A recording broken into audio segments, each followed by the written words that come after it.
بسم الله الرحمن الرحيم. السلام عليكم ورحمة الله وبركاته.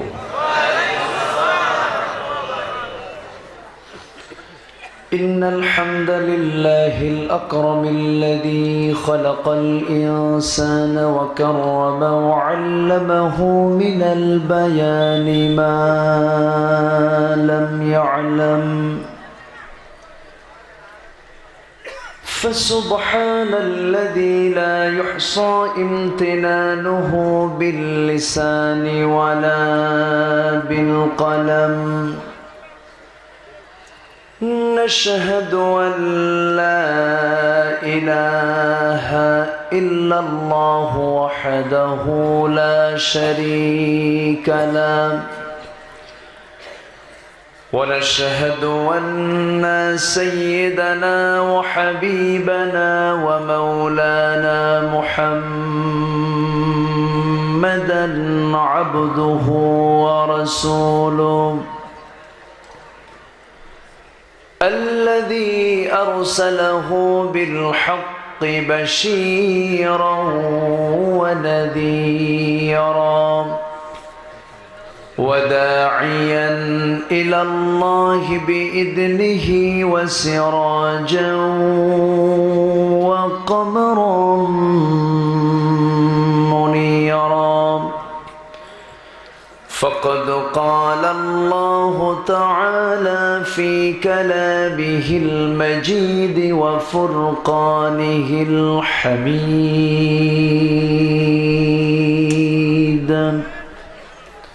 أعوذ بالله من الشيطان الرجيم.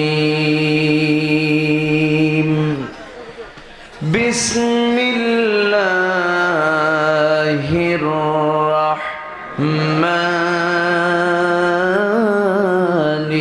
الرحيم.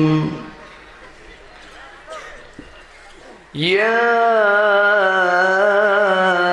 أيها الذين آمنوا لا تأكلوا الربا أضعافا مضاعفة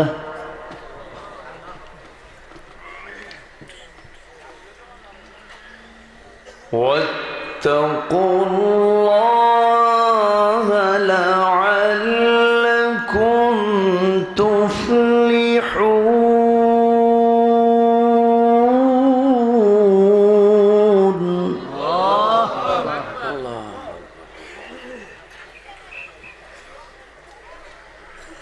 واتقوا النار التي أعدت للكافرين. الله أكبر. بسم الله الرحمن الرحيم.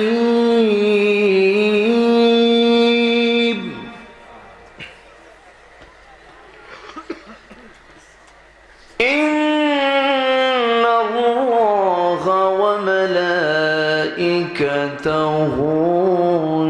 يصلون على النبي.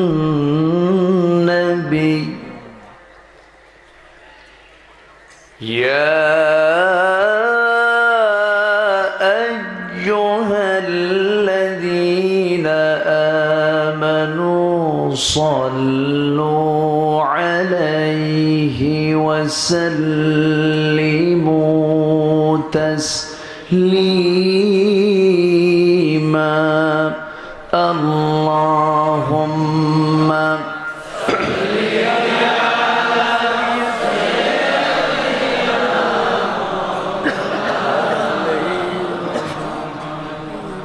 وعلى آل سيدنا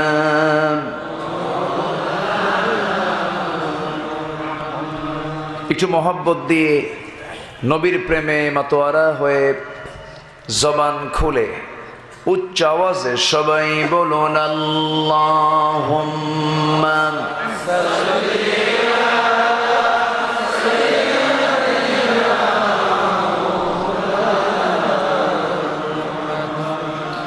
وعلى آل سيدنا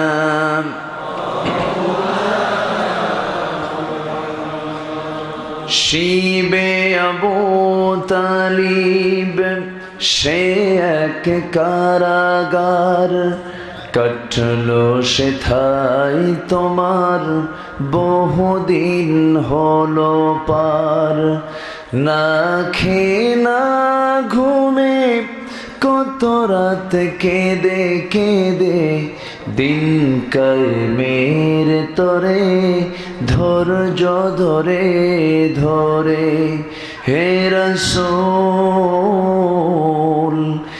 এসে গেল বদর উহুদ খন্দক পরীক্ষা জানমাল দিয়ে পাশ হলো সকল পরীক্ষা অবশেষে হয়ে গেল দিন কায়েমের বিজয় তরি রাসূল আমার বলে দিলেন খায়রুল কুরুনি করনি আল্লাহুম্মা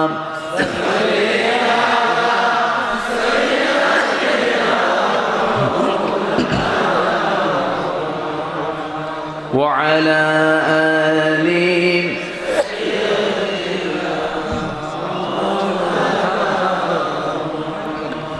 সবাই বলুন বালাগাল উলা বিকামালিহি কাশাফাত তুজা বিজামালিহি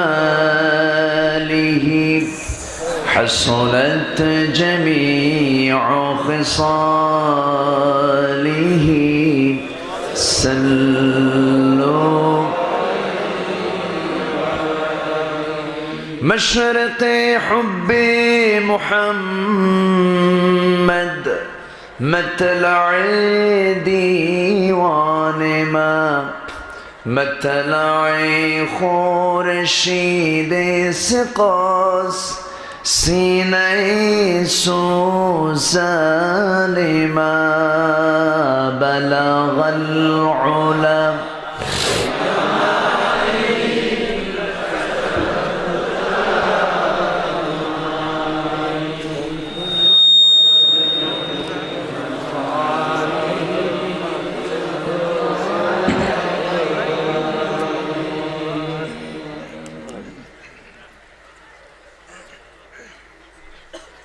চট্টগ্রাম অঞ্চলের কক্সবাজার জেলার উখিয়া উপজেলার হাজিরপাড়া সিরাত কমিটির উদ্যোগে ৩০ বছর ৩০তম বার্ষিকী ৩ দিনব্যাপী সিরাতুন নবী সাল্লাল্লাহু আলাইহি ওয়াসাল্লাম মাহফিল ২০২০ আজকের এই দ্বিতীয় দিবসের সম্মানিত সুযোগ্য সভাপতি, আজকের এই প্রোগ্রামের সম্মানিত প্রধান অতিথি, কক্সবাজার ৪ নির্বাচন এলাকার সাবেক সংসদ সদস্য, ইসলাম দরদি ব্যক্তিত্ব জনাব আলহাজ শাহজাহান চৌধুরী, আমার পূর্বে কথা বলেছেন নন্দিত আলেমে দ্বীন, বিশিষ্ট শিক্ষাবিদ গবেষক মাওলানা আবুল ফদল সাহেব, উপস্থিত হযরত উলামায়ে কেরাম, ফদলাইজম, সুশীল সমাজ, নাগরিক তৈরির কারিগর, জাতির শ্রেষ্ঠ সন্তান শিক্ষক মণ্ডলী, জাতির বিবেক সাংবাদিক বৃন্দ, সামনে উপস্থিত দূরে ও কাছের বিভিন্ন স্থান থেকে ছুটে আসা তৌহিদের পতাকাবাহী, কালেমার ঝান্ডাবাহী, দ্বীন ইসলামের নরসারদুল বীর মুজাহিদ, প্রাণ প্রিয় সম্মানিত দ্বীনী ভাইরা, আড়ালে বসে আছেন শ্রদ্ধেয়া সম্মানিতা মা বোনেরা, আলোচনার সূচনায় আনুষ্ঠানিকতার মধ্য দিয়ে আমার পক্ষ থেকে আবারও দিল খোলা সালাম, আসসালামু আলাইকুম ওয়া রাহমাতুল্লাহি তাআলা ওয়া বারাকাতুহু।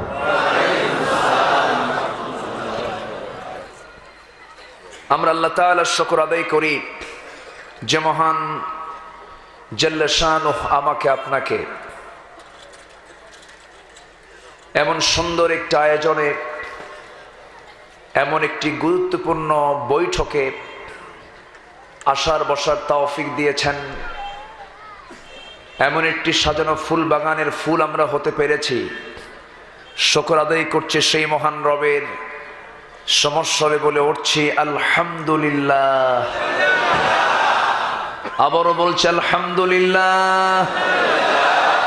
চিৎকার বেড়ে বলছে আল্লাহুম্মা ইন্নী আসআলুকা আল হুদা ওয়াত তুকা ওয়াল আফাফা ওয়াল গিনা। সবাই বলি আল্লাহুম্মা লাকা আসলামতু ওয়া বিকা আমানতু ওয়া আলাইকা তাওয়াক্কালতু ওয়া ইলাইকা আনাবতু ওয়া বিকা খাসামতু। আমরা আল্লাহ তাআলার শুকর আদায় করে নিলাম। সম্মানিত হাজিরিন, উঠতে একটু বিলম্ব হয়েছে। এই ময়দান তো আমার চেনা ময়দান, আমি এর আগেও এসেছি। পরপর এই জান্নাতের চেহারাগুলো আল্লাহ পাক আমাকে 3 বার দেখানোর সুযোগ করে দিয়েছেন। আমার এবার দিয়ে 3 বার পূর্ণ হলো। সম্মানিত ভাইয়েরা, আমরা সেই সময় একত্রিত হয়েছি যে সময় বিশ্বের যারা মোড়ল, মানবতার যারা গণতন্ত্রের যারা ঠিকাদার, যারা বিশ্বের মোড়লিপনা করছে, এই সমস্ত ব্যক্তিদের চিন্তা হলো গোটা বিশ্বের মানচিত্র থেকে ইসলাম তথা মুসলিম জাতিকে নিশ্চিহ্ন করা। আমার পূর্বের যিনি আজকের এই প্রোগ্রামের প্রধান অতিথি, তিনি তার সংক্ষিপ্ত কথার ভিতরে একটি বিশাল নির্দেশনা প্রকাশ তিনি করেছেন। পৃথিবী আজকে জ্বলন্ত একটি কড়াইয়ের রূপ নিয়েছে। সেই কড়াইয়ের সরাই হচ্ছে আজকে মানুষ।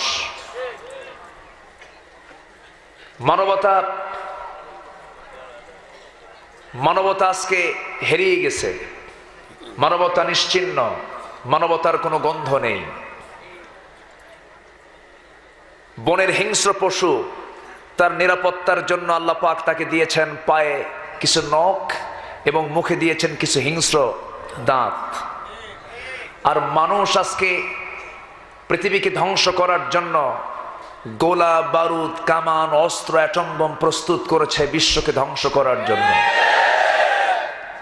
সম্মানিত ভাইয়েরা, ঠিক সেই মুহূর্তে আমরা একত্রিত হয়েছি এমন একটি গ্রন্থ নিয়ে, যে গ্রন্থ মানবতার কল্যাণ নিশ্চিত করার জন্য আমার আল্লাহ নাজিল করে দিয়েছেন। জোরে বলি সুবহানাল্লাহ। সম্মানিত ভাইয়েরা, সেই কালামে রব্বানি থেকে আমি আলোচনার সূচনায় সূরা আলে ইমরানের 130-31 এই দুটো আয়াত আমি তেলাওয়াত করেছি। আয়াত দুটোকে সামনে রেখে আমি কিছু কথা উপস্থাপন করতে চাই। আল্লাহ পাক সবার আগে আমাকে আমল করার নিয়তে বলার এবং আপনাকেও শোনার তৌফিক দান করুন। একটু জোরে বলি আমিন। আমি একটু ক্যামেরাম্যানদেরকে বলবো এই দুটো লাইটকে একটু এই সাইডে দিয়ে আমার চোখে যেন না লাগে, কারণ আমার চোখে পড়ে আবার প্রবলেম হয়, চোখ দিয়ে পানি পড়ে, এটা খুব প্রবলেম হয়ে যায়। একটু ঘোরায় দিয়ে যেন আমার চোখে যেন সোজা যেন এই চোটটা যেন না লাগে, একটু খেয়াল করুন। সম্মানিত ভাইয়েরা, আসুন আমরা সেই দিকে ফিরে যাচ্ছি যেখান থেকে আমি তেলাওয়াত দিয়ে শুরু করেছি। এই কোরআনের ভিতরে আল্লাহ পাক কিছু কাজকে বান্দাকে করার আদেশ দিয়েছেন, আর কিছু কাজকে করতে নিষেধ করেছেন, মানা করেছেন। অর্থাৎ কিছু কাজকে আল্লাহ পাক বৈধ করেছেন, কিছু কাজকে আল্লাহ পাক অবৈধ ঘোষণা করেছেন। আমরা বৈধর দিকে না অবৈধর দিকে যাব? হারামকে গ্রহণ করব না হালালকে গ্রহণ করব? হালালকে। যেরকম ধরুন একটা আয়াত আল্লাহ পাক সুন্দর করে বলছেন, আহাল্লাল্লাহুল বাইআ ওয়া হাররামার রিবা। আল্লাহ পাক ব্যবসাকে করেছেন হালাল, আর সুদকে করেছেন কি? সুদকে করেছেন কি? হারাম। আজকে সমাজে কি চালু আছে বলেন? কি চালু আছে? এখন কিন্তু মঞ্চ থেকে কেউ ওঠা যাবে না। যিনি উঠবেন তাহলে ভাববে উনি সুদ খান। কি কথা কি বুঝতেছেন? সবাই বসবেন, যে যেখানে আছেন। আমরা কেউ নড়াচড়া করব না। কোরআন থেকে আজকে আমরা কথা বলবো। আমাকে একটি সাবজেক্ট দেওয়া হয়েছে, হালাল কোনটা আর হারাম কোনটা, এবং শেষে দেওয়া হয়েছে পর্দার ব্যাপারে শরীয়তের বিধানটা কি। পর্দা যদি আজকে থাকতো, Oxford of the east, Dhaka ইউনিভার্সিটির সেই ছাত্রীকে আজকে ধর্ষিতার তোকমা তার গায়ে লাগানো লাগতো না, ঠিক কিনা? সেই ধর্ষিতা, সেই নারীর ধর্ষককে খুঁজে পেয়েছে শেষ পর্যন্ত মজনু, দুই দাঁত নাই, ঠিক কিনা? এই হচ্ছে অবস্থা। দেখি এক রাত তো আমার সাবজেক্ট দেওয়া হয়েছে এতগুলো সাবজেক্ট নিয়ে আমি এক রাতে কি বলি আমি দেখি, সংক্ষিপ্ত করে আমি বলার চেষ্টা করব। জোরে বলি ইনশাআল্লাহ, জোরে বলি ইনশাআল্লাহ। আল্লাহ রাব্বুল আলামিন ইমানদারকে ডাক দিচ্ছেন। কাদেরকে ডাক দিচ্ছেন? বিভিন্ন জায়গায় বিভিন্ন রকম ভাবে আল্লাহ পাক ডাক দিয়েছেন। যেখান থেকে আমি তেলাওয়াত করেছি আল্লাহ পাক সেখানে শুরু করছেন, ইমানদারদেরকে ডাক দিচ্ছেন। আল্লাহ রাব্বুল আলামিন সুন্দর করে বলেন, ইয়া আইয়ুহাল্লাযীনা আমানু লা তা'কুলুর রিবা আযআফান মুযাআফা ওয়াত্তাকুল্লাহা লা'আল্লাকুম তুফলিহুন। واتقوا النار التي أعدت للكافرين وأطيعوا الله والرسول لعلكم ترحمون। জোরে বলি আল্লাহু আকবার। সূরা আলে ইমরান, সূরা আলে ইমরান। ইমরানের বংশধর। ইমরান একজন ব্যক্তির নাম, যার নামে আল্লাহ পাক এই সূরার নামকরণ করেছেন। আবার তার মেয়ের নামে একটা সূরা আছে, সূরা মারিয়াম। সূরা মারিয়াম। মারিয়াম ছাড়া গোটা কোরআনে আপনি কোথাও কোন মহিলার নাম খুঁজে পাবেন না। কোন মহিলার নাম মারিয়াম ছাড়া নাই। আল্লাহ পাক এই মহিলার নামটাও নিয়ে আসতেন না। নিয়ে আসার কারণ হচ্ছে, এটার হেতু হচ্ছে আল্লাহ পাক তাকে একটা সন্তান দিয়েছিলেন, যে সন্তানের কোনো পিতার পরিচয় ছিল না, যিনি এখনো মারা যাননি, যিনি এখনো বেঁচে আছেন, চতুর্থ আসমানে আছেন, আবার তিনি আসবেন। আসার সময় প্রায় খুব একটা বেশি দূরে নাই মনে হয়। তিনি কে বলেন তো? বলুন, সেই নবীর নাম কি? খ্রিস্টানরা কি ভাবে যে এই নবী, তারা ভাবে এই নবী কি বেঁচে আছে না মারা গেছে? খ্রিস্টানরা কি মনে করে? তারা মেরে ফেলেছে, ক্রুশবিদ্ধ করেছে। কিন্তু ঈসা আলাইহিস সালাতু ওয়াস সালাম কি ইন্তেকাল করেছেন না জীবিত আছেন? আল্লাহ পাক আসমানে উঠিয়ে নিয়েছেন। তিনি আবার আসবেন। আল্লাহ পাক তাকে আবার এই পৃথিবীতে পাঠাবেন।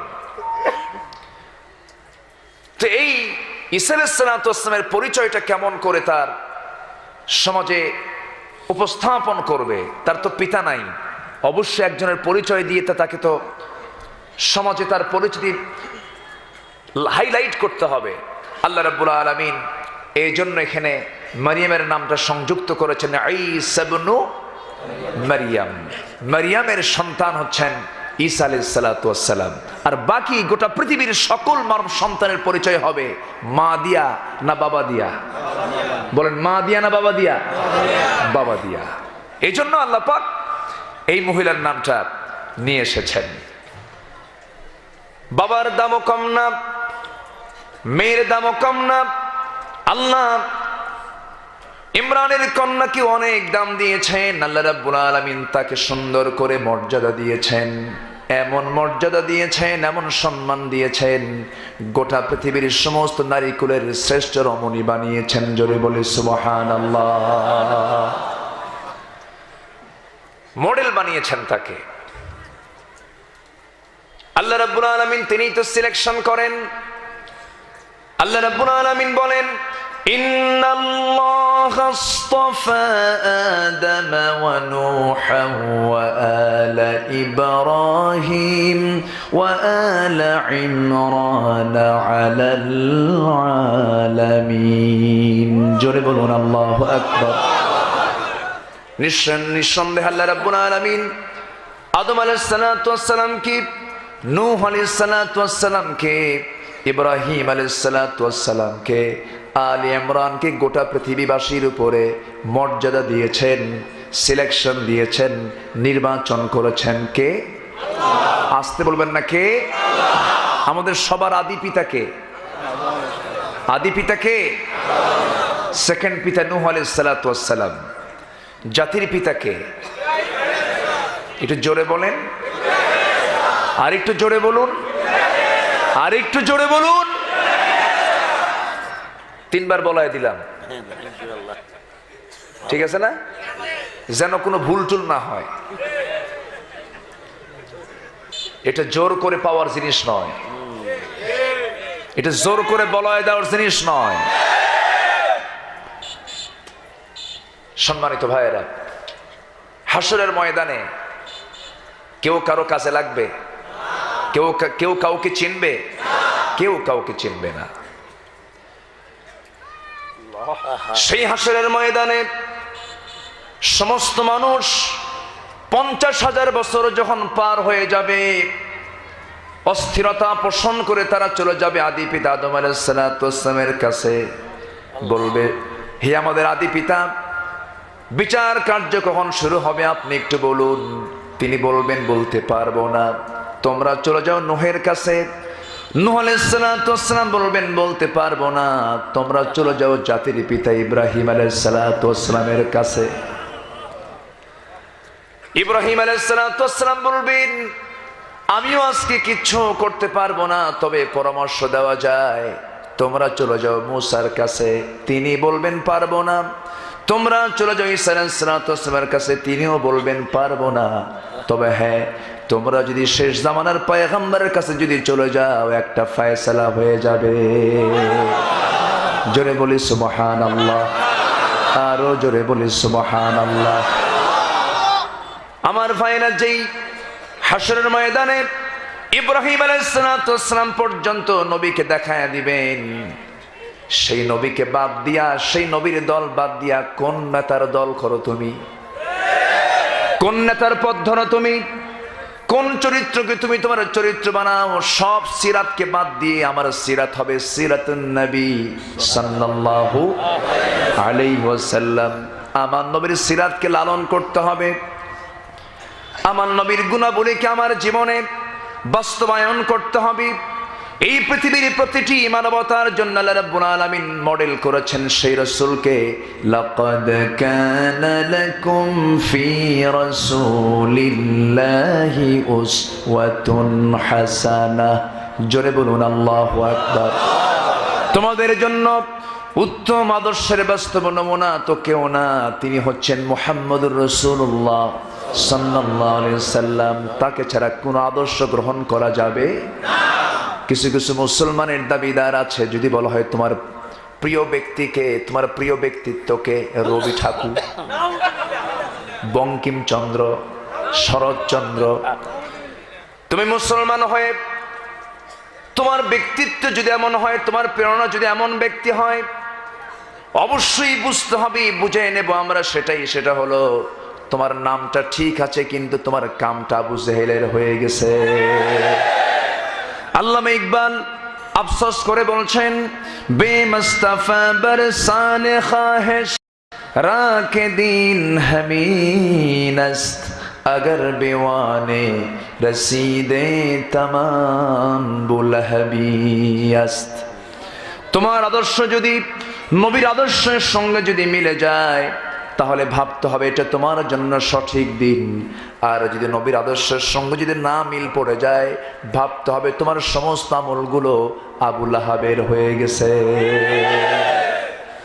মিল থাকতে হবে আমার নবীর সাথে। আমার ভাইরা, সমস্ত মানুষ আমার নবীর সামনে হাজির হয়ে যাবে, আমার নবীজি মাকামে মাহমুদের সেজদার মধ্যে অস্থির হয়ে কাঁদবেন। আল্লাহ বলবেন, আমার হাবিব আপনার সেজদা আপনি উঠান, আপনার মাথা আপনি উঠান সেজদা থেকে, আজকে আপনি যা বলবেন আমি আল্লাহ তাই কবুল করে নেব, আপনি যা বলবেন তাই আমি মঞ্জুর করে নেব। হাদিস এসেছে আমার নবীজি হাসরের ময়দানে চারবার আসবেন। প্রথমবার কিছু সংখ্যক উম্মতকে নিয়ে একসঙ্গে জান্নাতের দিকে চলে যাবেন, দ্বিতীয়বার আবার আসবেন, আবার কিছু সংখ্যক উম্মতকে নিয়ে জান্নাতে চলে যাবেন, আবার তৃতীয়বার আসবেন, আবার কিছু সংখ্যক উম্মতকে নিয়ে জান্নাতের দিকে চলে যাবেন। কিন্তু চতুর্থবার আমার নবীজি যখন কিছু সংখ্যক উম্মতকে নিয়ে যখন জান্নাতের দিকে চলে যাবেন, ইল্লা মান হাসাবাহুল কোরআন, কোরআন সঙ্গে সঙ্গে বাধার প্রাচীর হয়ে দাঁড়িয়ে গিয়ে বলবে, আল্লাহ এই সমস্ত বান্দাগুলোকে তুমি আল্লাহ কেন জান্নাতে দিচ্ছ? কারণ এই সমস্ত বান্দাগুলো সুদকে চালু করে যাকাতকে বন্ধ করে দিয়েছে। কথা কি বোঝা যায়? কথা কি বোঝা যায়? আমার নবীজি সুপারিশ করতে পারবেন না কাদের? যারা হারাম করবে, যারা কি করবে? হারামকে গ্রহণ করবে, হারামকে লালন করবে, জেনাকে বৈধতা দিয়ে দেবে, সুদকে বৈধতা দিয়ে দেবে, এরপরে মদের আসরকে যারা বৈধতা দিয়ে দেবে। আজকে এগুলো সমাজে মনে হয় নাই? আসতে বলবেন না, আছে না নাই? ক্যাসিনো চালায় কারা?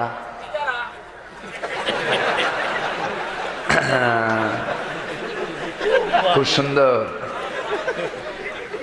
খুবই সুন্দর। ওয়াজ কি আমার করা লাগে? ওয়াজ তো আপনারাই করতে পারেন। বলি আলহামদুলিল্লাহ। নেতা শব্দটা কত সুন্দর শব্দ, যার আরবি হলো সৈয়দ। যার আরবি কি? সৈয়দ। সেই নেতা শব্দ আজকে কলঙ্কিত করেছে কিছু অসাধু নেতা, ঠিক কিনা? কিছু অসাধু নেতা আজকে নেতা শব্দটাকে নোংরা বানিয়ে দিয়েছে। নেতা শব্দ শুনলে মানুষ বিরক্ত হয়ে যায় আজ, ঠিক কিনা? কষ্ট হচ্ছে? আমরা তো ওয়াজ করি কিন্তু শোনে কে? শোনার তো লোকই নেই। যেখানে শোনা দরকার সেখানে কেউ শোনে না। আম গাছে উঠে এক ছেলে আম চুরি করতেছে। আম গাছের মালিক, বাগানের মালিক দেখে বলতেছে, এই ছেলে তোমার তো সাহস কম না? তুমি কার ছেলে? অন্যের গাছে উঠে তুমি আম চুরি করতেছ? থামো, দেখাচ্ছি মজা, তোমার বাবাকে আমি বিচার দেব। ছেলে কুটকুট করে হাসে, মুসকি মুসকি হাসে। ছেলে তুমি তো কম বড় বেয়াদব না, তুমি আবার হাসতেছো চুরি করিয়া? সে বলে যে আমার আব্বাকে বিচার দিবেন। আমার আব্বা তো বাড়িতে নাই, আমার আব্বা আমার মাথার উপরে গাছের ডালে সালা নিয়ে বসে আছে আম চুরি করার জন্য। কথা বোঝেন নাই?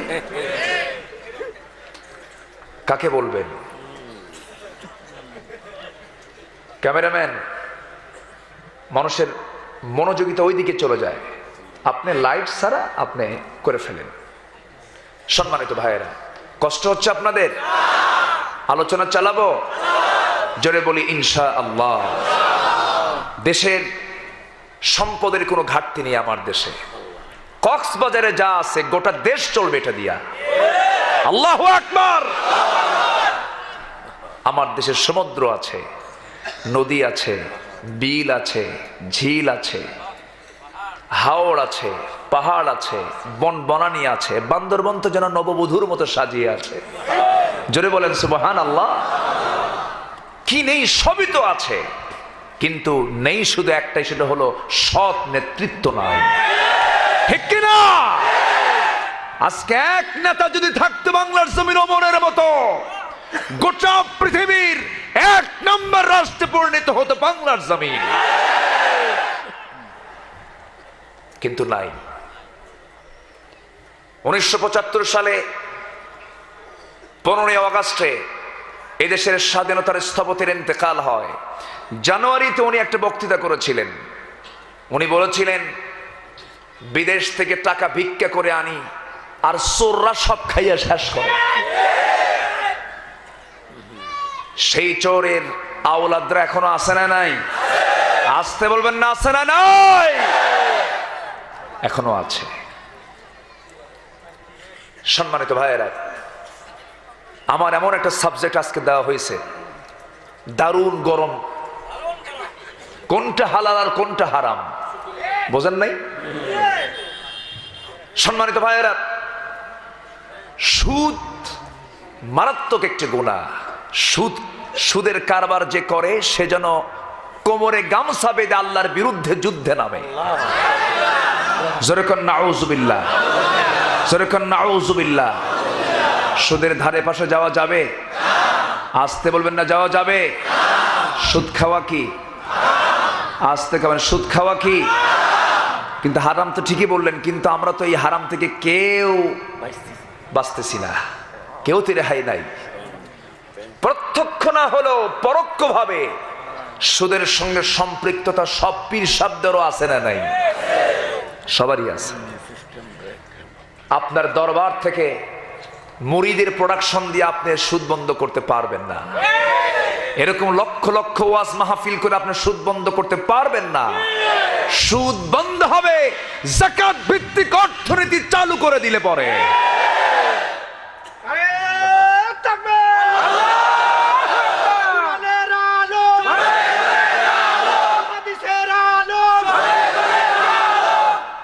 সম্মানিত ভাইয়েরা, আজকে আমার দেশে অর্থ কম নেই, সম্পদ কম নেই, কিন্তু বরাদ্দ হয়। যা বরাদ্দ হয় তার বাস্তবায়ন কতটুকু আপনাদের বিবেকের কাছে প্রশ্ন করছি, উত্তর পেয়ে যাবেন। ঠিক কিনা? রাজামশাই সারা রাত ঘুম পাড়তে পারে নাই। শিয়ালের চিল্লে চিল্লি, শিয়ালের চিল্লে চিল্লি আর আছে না? শিয়াল চিল্লে চিল্লি করে না? সিগালের উচ্চ আওয়াজে চিল্লে চিল্লিতে রাজামশাইয়ের ঘুম হয়নি। সকালবেলা জরুরি সভা ডাক দিয়ে বলতেছে, উজিররা তোমরা আসো সব। কি হয়েছে? আমার সারা রাত ঘুম হয়নি কেন? এই শিয়ালগুলো যে চিল্লে চিল্লি শুরু করছে, আমার ঘুম হচ্ছে না, এরা চিল্লাই কেন? এক উজির বলে, জাহাপনা, চিল্লে চিল্লির কারণ হচ্ছে, এরা চিৎকার করার কারণ হচ্ছে মাঘ মাস তো দারুণ ঠান্ডা, ঠান্ডার কারণে কম্বলের অভাবে এরা চিল্লাচ্ছে। কি কথা কি বুঝতেছে? রাজামশাই বলতেছে, তাই যদি হয় আজকে আমি কম্বল বরাদ্দ করলাম, তবুও যেন আমার ঘুম নষ্ট না হয়। কম্বল বরাদ্দ হয়ে গেছে। উজির কম্বল পাস করছে শিয়ালের জন্য। কার জন্য? শিয়ালের স্থায়ী কম্বল আছে না নাই? শিয়ালের গায়ে স্থায়ী কম্বল কে দিয়েছেন? আল্লাহ দিয়েছেন। পরের রাতে রাজামশাই ঘুমোতে যায়, দেখে গত রাতের যে আওয়াজ তার চেয়ে আওয়াজ আজকে রাতে বেশি। সকালবেলা আবার মন্ত্রীদেরকে ডাক দিয়ে বলল, তোমরা আমাকে যে পরামর্শ দিছো সেই পরামর্শের আলোকেই আমি কম্বল বরাদ্দ দিলাম, এরপরে তো ওদের আওয়াজ আরো বাড়ছে, এর কারণটা কি? উজির বলে, জাহাপনা, এই রাতে যে আওয়াজটা আপনি বাড়া দেখেছেন, আপনার ঘুম হয়নি হয়তোবা, কিন্তু এই চিল্লানোর মূল কারণ হচ্ছে আপনি যে কম্বলটা দিয়েছেন, এই কম্বল পাওয়ার পরে তারা আপনার ব্যাপারে খুব খুশি হয়ে আপনার শুকরগুজার করছে। কি কথা কি বুঝতেছেন? এই হচ্ছে অবস্থা। সম্মানিত বন্ধুগণ, আমরা হারামকে হারাম বলবো, হালালকে হালাল বলবো, তাহলে জান্নাত পেয়ে যাব। কথা বোঝা গেল? হারামকে কি বলবো? হালালকে হালাল। আমাদের জিহ্বা হতে হবে 2 রকম না 1 রকম? আমাদের জবান হবে 2 রকম না 1 রকম? 1 রকম। আল্লাহ আল্লাহ রাব্বুল আলামিন বলেন সূরাতুল আহজাবের শেষের দিকে, ইয়া আইয়ুহাল্লাযীনা আমানু তাকুল্লাহা ওয়া কুলু কাওলান সাদীদা يصلح لكم أعمالكم ويغفر لكم ذنوبكم ومن يطع الله ورسوله فقد فاز فوزا عظيما জোরে বলুন আল্লাহু আকবার। ঈমানদারেরা, তোমরা আমাকে ভয় করো, আমাকে ছাড়া তোমরা কাউকে ভয় করবে না। ভয়ের স্থান শুধু আমার ক্ষেত্রে তোমরা বরাদ্দ করে দাও। আমাকে ছাড়া কাউকে ভয় করবে না, কারো চোখ রাঙ্গানিকে ভয় পাবে না, হুমকি ধামকিকে ভয় পাবে না, জেল জুলুমকে ভয় পাবে না, কোন প্রকার রক্তচক্ষুকে না ভয় পেয়ে আমাকেই ভয় করবে। আর যা বলবে সোজা সাপটা স্ট্রেট ফরওয়ার্ড হয়ে কথা বলবে। এ নিয়ে বিনিয়ে কোনো প্যাঁচগোছ খাটায়া, কোনো হেকমত খাটায়া, কৌশল খাটায়া কোনো মিথ্যা কথা বলবা না, সোজা কথা বলবে। এই সোজা কথা যদি বলতে পারো আর যদি আমাকে ভয় করতে পারো, ইউসলিহ লাকুম আ'মালাকুম, আল্লাহ তোমাদের জীবনে যত আমলগুলো তোমরা করেছো যদি কোনো ভুল থাকে, আল্লাহ তা ভুলটাকে সংশোধন করে দিয়ে তোমার আমলগুলোকে জান্নাতের উপযোগী করে দিবেন। আমার ভাইরা, একজন বান্দার জন্য একটা আমলই যথেষ্ট। যদি কোনো বান্দা তার নিজের জিহ্বাকে কন্ট্রোল করতে পারে তথা যদি মিথ্যাকে ছেড়ে দিতে পারে আর যদি সত্যবাদীর পরিচয় যদি দিতে পারে, ওই সত্যবাদী তাকে জান্নাতের দরজায় নিয়ে চলে যাবে। আমার বন্ধুগণ, এই পৃথিবীতে একজন মানুষের রেকর্ড, একজন ব্যক্তি সারা জীবনে যার কৌতুক কোনো মিথ্যা কথা ছিল না, যার জীবনে একটা মিথ্যা কথা মুখ থেকে বের হয় নাই, তিনি হচ্ছেন মুহাম্মদুর রাসূলুল্লাহ। মুহাম্মদুর রাসূলুল্লাহ, সেই নবীর জীবনে একটা মিথ্যা কথা নাই। তিনি কি রাজনীতি করেন নাই? আসতে বলবেন না, করেন নাই? তিনি কি রাষ্ট্র চালান নাই? তিনি কি বিচার করেন নাই? চুরির বিচার করেছেন মুহাম্মদ সাল্লাল্লাহু, ডাকাতের বিচার করেছেন মুহাম্মদ সাল্লাল্লাহু, জেনার বিচার করেছেন মুহাম্মদ সাল্লাল্লাহু আলাইহি ওয়াসাল্লাম। চুরি করে ধরা পড়েছি, নবীর কাছে বিচার চলে এলো। নবী আয়াতটা তেলাওয়াত করলেন আর বললেন, এই আয়াতের কার্যকর্তা, এই আয়াতের তোমরা বাস্তবায়ন করো। আস-সারিকু ওয়াস-সারিকাতু ফাকতাউ আইদিয়াহুমা, চোর এবং চন্নি প্রমাণ হয়ে গেছে, তার হাতটা কাটতে হবে। কার হুকুম? জনতার সামনে উপস্থিত সমস্ত লোকজনের সামনে তার হাতটা কাটা পড়বে, এটা আল্লাহ তাআলার বিধান। রাসূল কার্যকর করেছেন, নিজে প্র্যাকটিক্যাল তিনি কার্যকর করে দেখিয়ে দিয়েছেন। সম্ভ্রান্ত পরিবারের একজন, সম্ভ্রান্ত বংশের একজন নারী চুরি করে ধরা পড়ল। নবীজি বললেন, হাত কেটে দাও। ওই বংশের লোকজন ওমরে ফারুক রাদিয়াল্লাহু আনহুর কাছে এসে বলছি, ওমরে ফারুক, তোমার সঙ্গে তো বিশ্ব নবীর দারুণ সম্পর্ক, এই উচ্চ বংশের মেয়ে, তার হাত কাটলে তো এই বংশের নাক, এই বংশের তো সুনাম নষ্ট হয়ে যায়, বংশের সম্মানটা ধ্বংস হয়ে যায়। আপনি যদি একটু সুপারিশ করেন, নবীজি এটাকে ক্ষমা সুন্দর দৃষ্টি তিনি দেখতে পারেন, মাফ করে দিতে পারেন, সুন্দর ক্ষমা সুন্দর দৃষ্টিতে এটা দেখতে পারেন। এইরকম করে ওমরে ফারুকের কাছে যখন তারা বারবার প্রেসার দিচ্ছিল, ওমরে ফারুকের দিলটা নরম হয়ে গেল। নবীর কাছে সে বলছেন, ইয়া রাসূলুল্লাহ, দেখুন তো একটু বিবেচনা করা যায় কিনা, আমি একটু আপিল করলাম, মেয়েটাকে মাফ করে দেওয়া যায় কিনা। আমার নবীর চেহারা রক্তিমাকার ধারণ করলো, খেপে গেলেন, রেগে গেলেন। এবং রাসূল বলছেন, নরে ওমর, তোমার দারাজ কণ্ঠ আজকে কোথায় হারিয়ে গেল? আজকে যদি ওই উচ্চ বংশের ফাতিমা না হইয়া, ওই মহিলা ফাতিমা ওই বংশের মেয়ে না হয়ে যদি আমার মেয়ে ফাতিমাও হয়ে যেত, আর চুরি করে যদি ধরা পড়ে যেত সবার চোখের সামনে, আমার মেয়ের হাত আমি রাসূল নিজে কেটে ফেলে দিতাম। একটু আস্তে বলেন সুবহানাল্লাহ, জোরে বলুন সুবহানাল্লাহ। আইন সবার জন্য, আইন সবার জন্য। আমার দেশে আস্তে কল,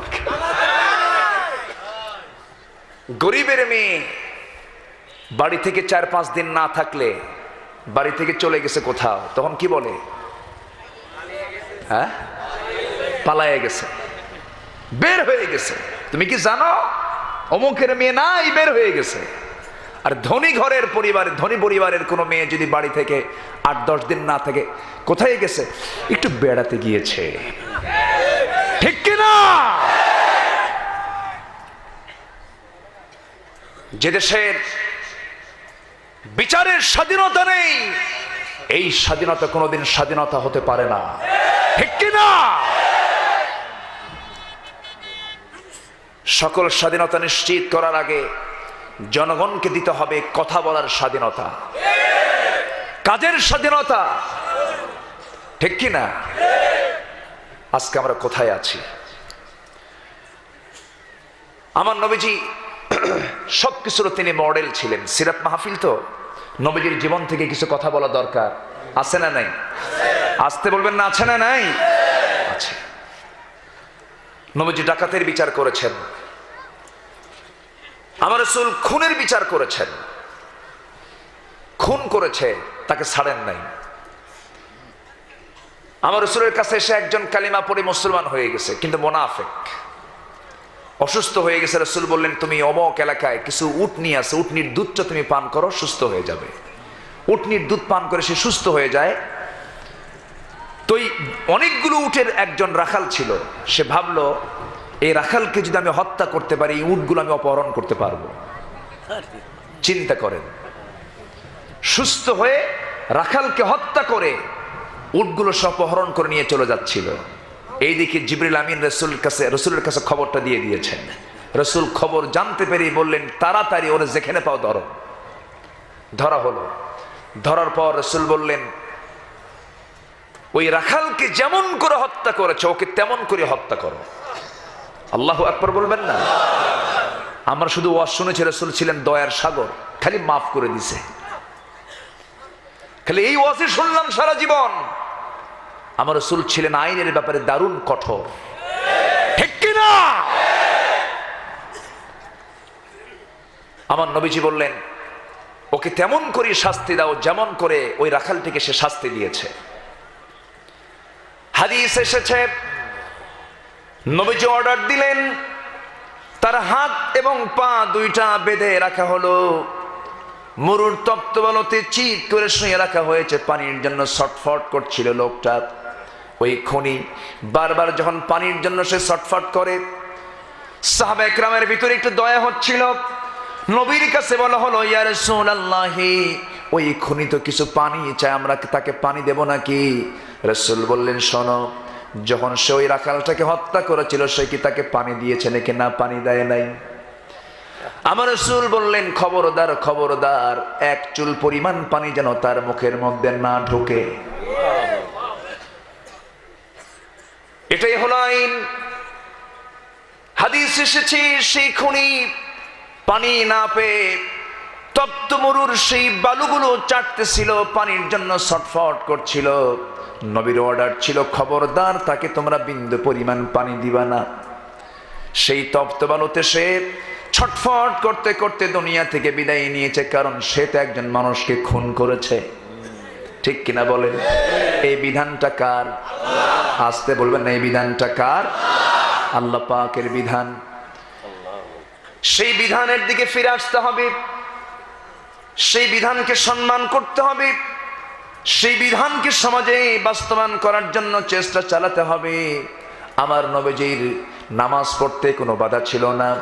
আবু জেল কিন্তু কোনোদিন বলো নাই, মুহাম্মদ তোমার ধর্ম তুমি চালাইও না, তোমার নামাজ তুমি চালাও, তোমার দান সদকা তুমি চালাও, কিন্তু আমার ধর্মেরও তুমি বৈধতা দিয়ে দাও। আমার লাত মানত উজ্জার পক্ষ তুমি কথা বলো, তোমার ধর্ম 6 মাস থেকে যাক, আমার ধর্ম 6 মাস থেকে যাক। তুমি আমাকে বলো, আমি তোমাকে বলবো, দুইজন মিলেমিশেই চলবো। যেমন করে আজকের সমাজে কিছু কিছু পরিবার গড়ে উঠেছে, স্বামী হলো মুসলমান, বউ হলো হিন্দু। আসতে বলবেন না, আছে না নাই? সৃজিত মিথিলা, মিথিলা বাংলাদেশি মেয়ে, সৃজিত হলো ভারতের ছেলে। ওই বিয়েটা কেমনে হয়, কি বৈধতা দিয়ে দিল জানি না। এরকম বহু পরিবার বাংলার জমিনে আছে, একজন মুসলমান একজন হিন্দু। এই সম্পর্ক কি বৈধ না অবৈধ? আসতে বলবেন না, বৈধ না অবৈধ, হালাল না হারাম? আজকে আমার সাবজেক্টটা কি, হালাল এবং হারাম। আমার ভাইয়েরা, সংসদে দাঁড়িয়ে এই যে আমার পাশে একজন সংসদ বসে আছেন, তার মুখ থেকে কি কথা শুনলেন আপনারা?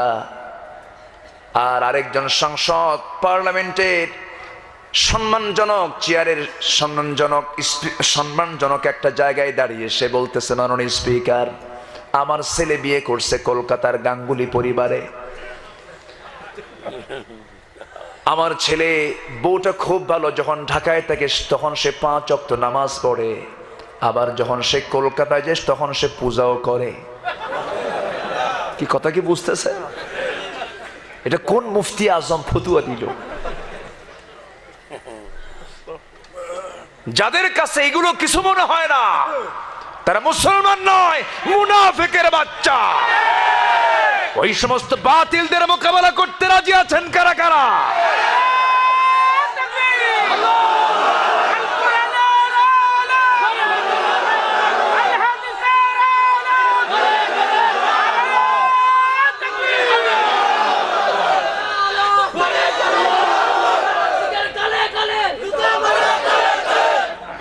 আল্লাহ সবার হাতকে কবুল করুন, জোরে বলি আমিন, আরো জোরে আমিন।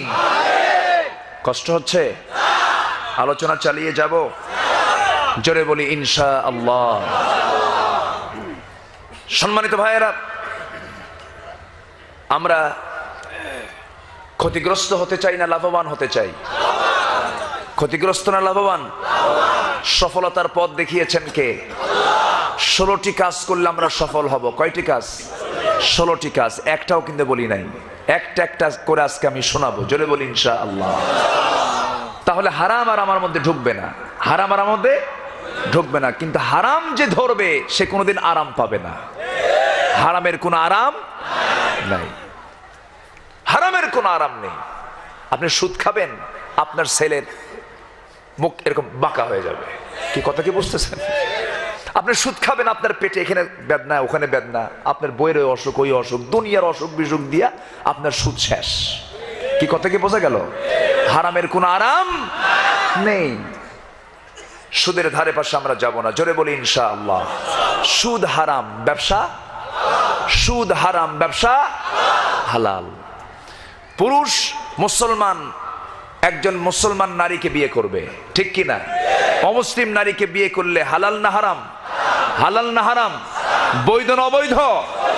তাহলে অর্থনীতির ফাংশন গেল, সম্পর্কের ফাংশনটাও গেল। আমি যে সম্পর্ক গড়ে তুলবো সেটাও হতে হবে অবৈধের ভিত্তিতে না বৈধের ভিত্তিতে? ওয়ালা তানকিহুল মুশরিকাত হাত্তা ইউমিননা। কোন মুশরিকা নারীকে তোমরা বিয়ে করতে যেও না যতক্ষণ না সে ঈমান না এনেছে, ঠিক কি না? ঈমান না আনা পর্যন্ত ওই সম্পর্ক কখনোই বৈধ হবে না, হবে না, হবে না। কোথায় কে পায়?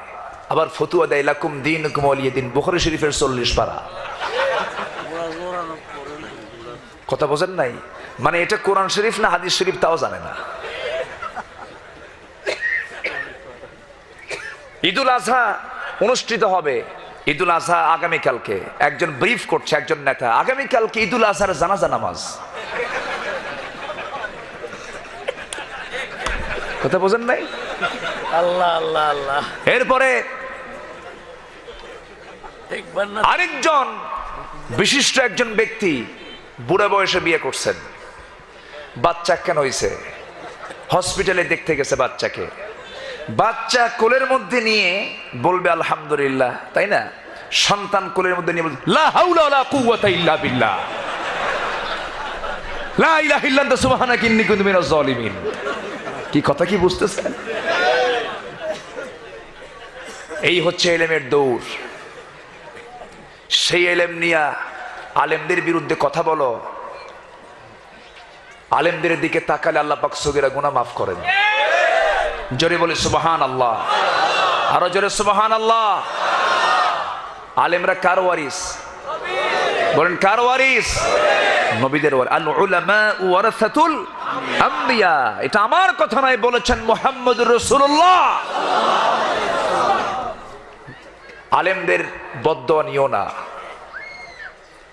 আমি ওই সমস্ত লোকদেরকে বলছি স্পষ্ট ভাষায়, আলেমরা সহজে বদদোয়া দেয় না। আলেমদের বদদোয়া নিও না, গজবে শেষ হয়ে যাবা। এমন আলেম চোখের পানিতে বালিশ ভিজে যায়, আছে না নাই?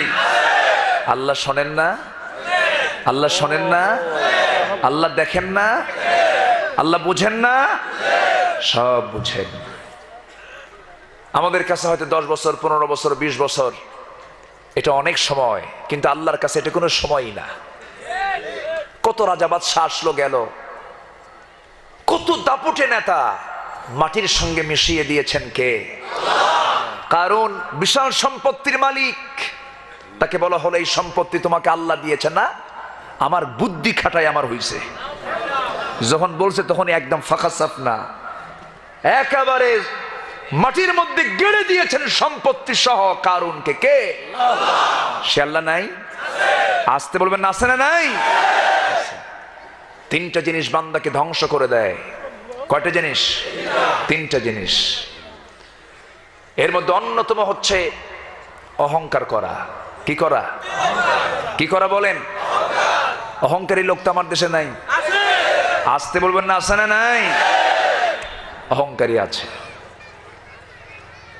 আমার ভাইয়েরা, অহংকার করা যাবে না। অহংকার করা হালাল না হারাম? বলেন অহংকার করা হালাল না হারাম? এবার চরিত্রের দিকে আসেন।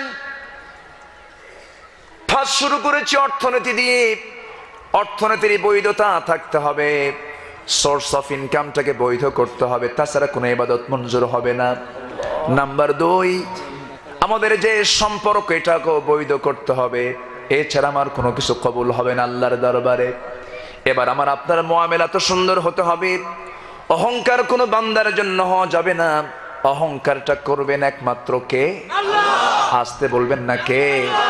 এই বিশাল আকাশ বানিয়েছেন কে? খুঁটি কয়টা? অনেকে চুপ করে আছে, মানে 2-1টা খুঁটি খুঁজে পাইছেন মনে হয়। খুঁটি আছে কোথাও? কি সুন্দর নীল আকাশ, কি সুন্দর আকাশ বানিয়েছেন। কত হাজার হাজার কোটি বছর বয়স, কোথাও একটু ফুটো হলো না, একটু অকেজো হলো না। সূর্যের তাপে একটু মনে হলো না যে সূর্যের তাপটা একটু ভিন্ন রকম হয়ে গেছে। চৈত্র মাসে মনে হয় যে নতুন সূর্য যেন আল্লাহ আরেকটা সেট করছেন।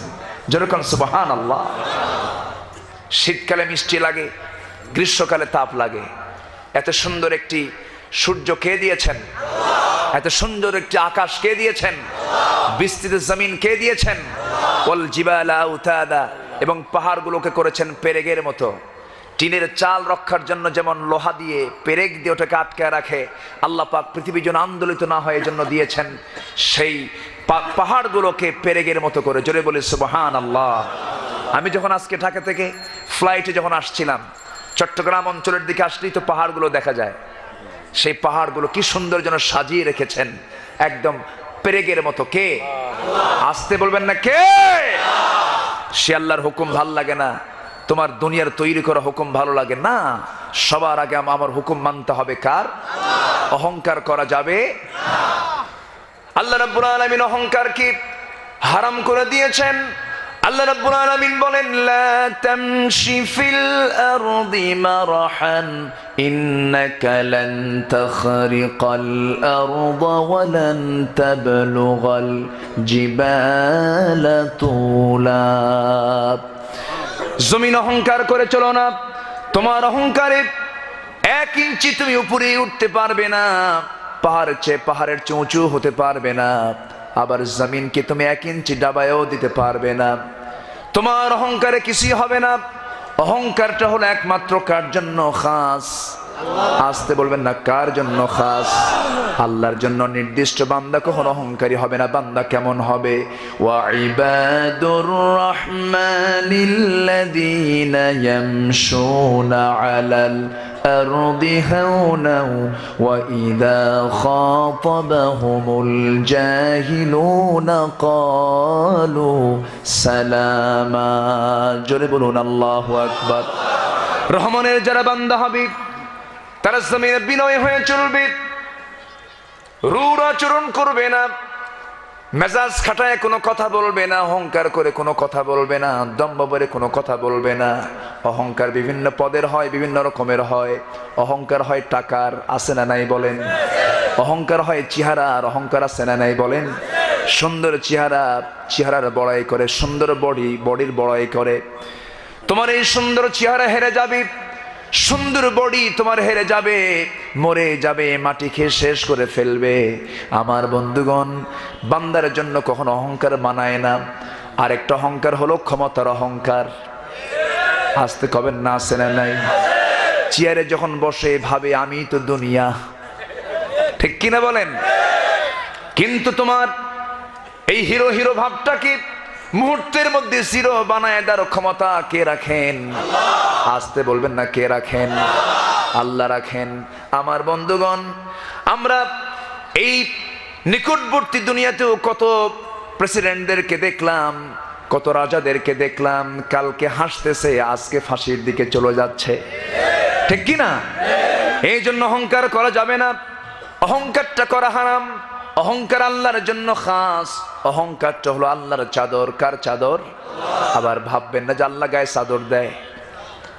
আল্লাহ গায়ে কিন্তু আবার চাদর দেওয়া লাগে না, এটা মানে জাস্ট রূপক অর্থে।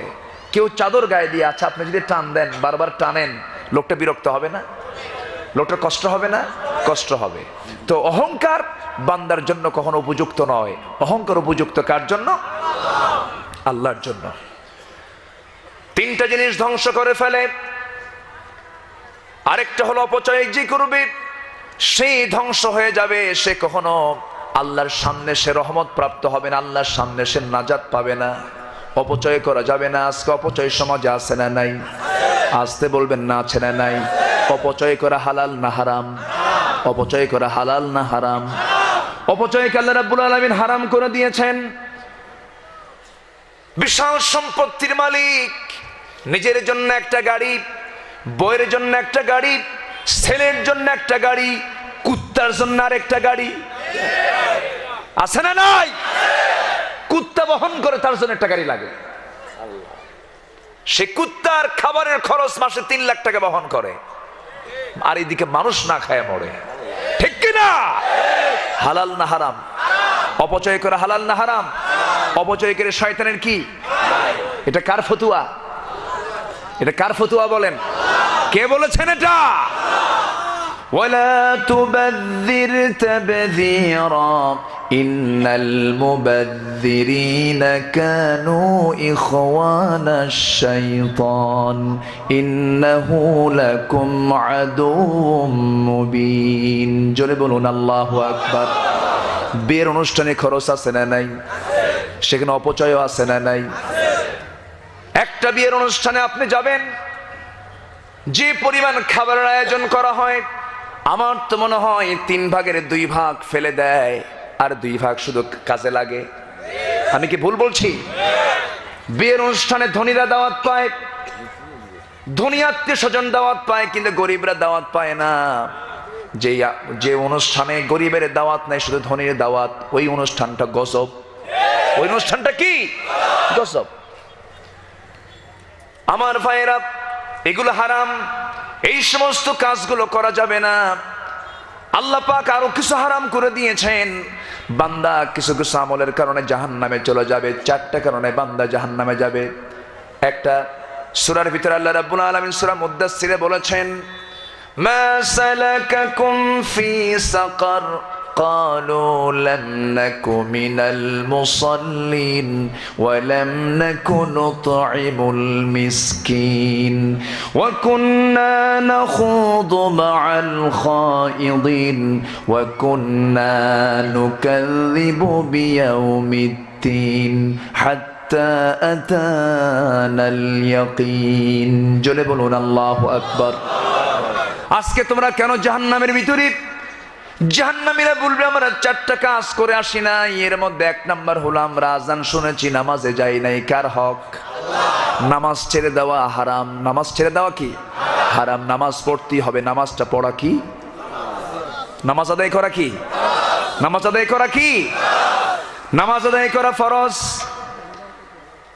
দুনিয়ার জিন্দেগিতে আমরা আল্লাহর হক আদায় করি নাই, বরং আজান শুনেছি, আজান শোনার পর অন্য কাজে জড়িয়ে পড়েছি। অথচ একজন ইমানদারের কাজ হলো সমস্ত কাজ ফেলে সে মসজিদের দিকে ছুটে চলে যাবে। আল্লাহ রাব্বুল আলামিন তিনটা কাজের জন্য আল্লাহ পাক বান্দার গুনাহ মাফ করবেন। 1 নাম্বার হলো প্রচন্ড শীতের ভিতরেও যে ব্যক্তি নিখুঁতভাবে ওযু বানাবে, জোরে বলি সুবহানাল্লাহ। প্রচন্ড শীতের ভিতরে নিখুঁতভাবে ওযু করা। এখানে নিখুঁতভাবে ওযু করা মানে প্রচন্ড ঠান্ডার ভিতরেও সে ওযু বাদ দিচ্ছে না। কার মহব্বতে? আল্লাহর মহব্বতে ওযু বানালো। ওযুর বানানোর উদ্দেশ্য হলো নামাজে দাঁড়াবে। ওযুর মূল কাজ, ওযু করার উদ্দেশ্য হলো কি আদায় করা? নামাজ আদায় করা। নামাজের জন্যই তো ওযু, না ওযুর জন্য নামাজ? নামাজের জন্য। ইযা কুমতুম ইলাস সালাতি ফাগসিলু ওয়ুজুহাকুম, নামাজি যখন তোমরা দাঁড়াবে সেই সময় তোমরা কি করবে? ওযু বানায় নেবে। আজকে নামাজ পড়ে না ওযু বানায়া দরবারের মাজারে ঢোকে সেজদা দেওয়ার জন্য। আছে না নাই? আল্লাহ বলতেছেন ইদা কুমতুম ইলাস সালাতি ফাগসিলু ওয়ুজুহাকুম, নামাজে দাঁড়াবে যখন তখন তুমি ওযু বানায় নামাজে দাঁড়াও। এরা নামাজ বাদ দিয়া মাজারে ঢোকার সময় ওযু দিয়ে ঢোকে। আছে না নাই? এদের ঝাঁটা পেটা করা দরকার, ঠিক কি না? বলে যে খবরদার ওযু ছাড়া আসা যাবে না, মাজারের পবিত্রতা নষ্ট হবে। জুতা নিয়ে আসা যাবে না, জুতা রেখে আসে মানে ও জুতা চোর, ঠিক কিনা বলেন? ও কি চোর? জুতা চোর। বিশ্বনবীর কবর জিয়ারা করলাম হাতে জুতা নিয়া। জুতা তো একটা পোশাক, রাসূল জুতা পায়ে দিয়ে নামাজও পড়েছেন, বুখারী শরীফের হাদিস। আল্লাহু আকবার। জুতা তো একটা পোশাক। মোজা পোশাক না? মোজা পরে নামাজ হয় না? মোজা পরেও তো নামাজ হয়। জুতা, এই যে আমার দেশের জুতাগুলো একটু হার্ড, জুতাগুলো সফট না। জুতা এটা একটা পোশাক। জুতাটাও যদি পবিত্র থাকে এটাকেও আপনি নামাজের মধ্যে নিয়ে নিতে পারবেন, মোজার মতো ব্যবহার করতে পারবেন। আলহামদুলিল্লাহ বলেন। সেই জুতা আমি গত বছর খান জাহানের রহমতুল্লাহ আলাইহি খুলনার মাটিতে শুয়ে আছেন বাগেরহাট। আমি ওদিক দিয়ে যাওয়ার পথে ভাবলাম যে এত বড় আল্লাহওয়ালা মানুষ শুয়ে আছেন এখানে, তো সালাম তো দেওয়া জায়েজ আছে। কবর দেখলে বলে আসসালামু আলাইকা ইয়া হালাল কবর। তো ভাবলাম একটু ভিতরে যাই। ভিতরে ঢুকতে নেই দেখি এইরকম চোখ, বড় বড় চোখ, গরুর মতো আমার দিকে চায় আছে। মানে মদ খাইছে এটা বোঝা যাচ্ছে, লোড হয়ে আছে। আমার দিকে তাকায় বলে হুজুর হাতে জুতা কেন? জুতা নিয়ে যাচ্ছি। কে এখানে রাখেন, মাজার নষ্ট হয়ে যাবে, অপবিত্র হয়ে যাবে। আমি বললাম দেখেন জুতা যেখানে রাখবো যদি চুরি হয় কি গ্যারান্টি নাই। তো কইলাম তুই তো পাক্কা চোর, ঠিক কিনা? এই হচ্ছে অবস্থা। আমরা কোনো কবরের সেজদার উদ্দেশ্যে আমরা কেউ যাব? সেজদা আল্লাহ ছাড়া অন্য কাউকে দিবেন, জান্নাত হারাম হয়ে যাবে, ঠিক কিনা? সেজদা অন্য আল্লাহকে ছাড়া অন্যকে সেজদা দেওয়া কি? আল্লাহকে ছাড়া অন্যকে সেজদা দেওয়া কি? আজকে আমার সাবজেক্ট কি? হালাল আর হারাম। আমি এর মধ্যে তো থাকবো আজকে, ঠিক আছে না? আজকে আমাকে তো এই সাবজেক্ট দেওয়া হয়েছে না, এই বাড়িতে আমি যেতে পারতেছি না। জোরে বলি ইনশাআল্লাহ। যদি কেউ এমন সেজদা দিয়ে দেয়, যদি এমন আচরণ কেউ করে, আল্লাহ রাব্বুল আলামিন বলছেন ওয়ামান ইউশরিক বিল্লাহ ফাকাদ হারামাল্লাহু আলাইহিল জান্নাহ। যে ব্যক্তি শিরকের মতো এমন পাপ কাজ করে ফেলবে, আল্লাহ নিজেই বলছেন তার জন্য জান্নাতটা চির হারাম হয়ে যাবে।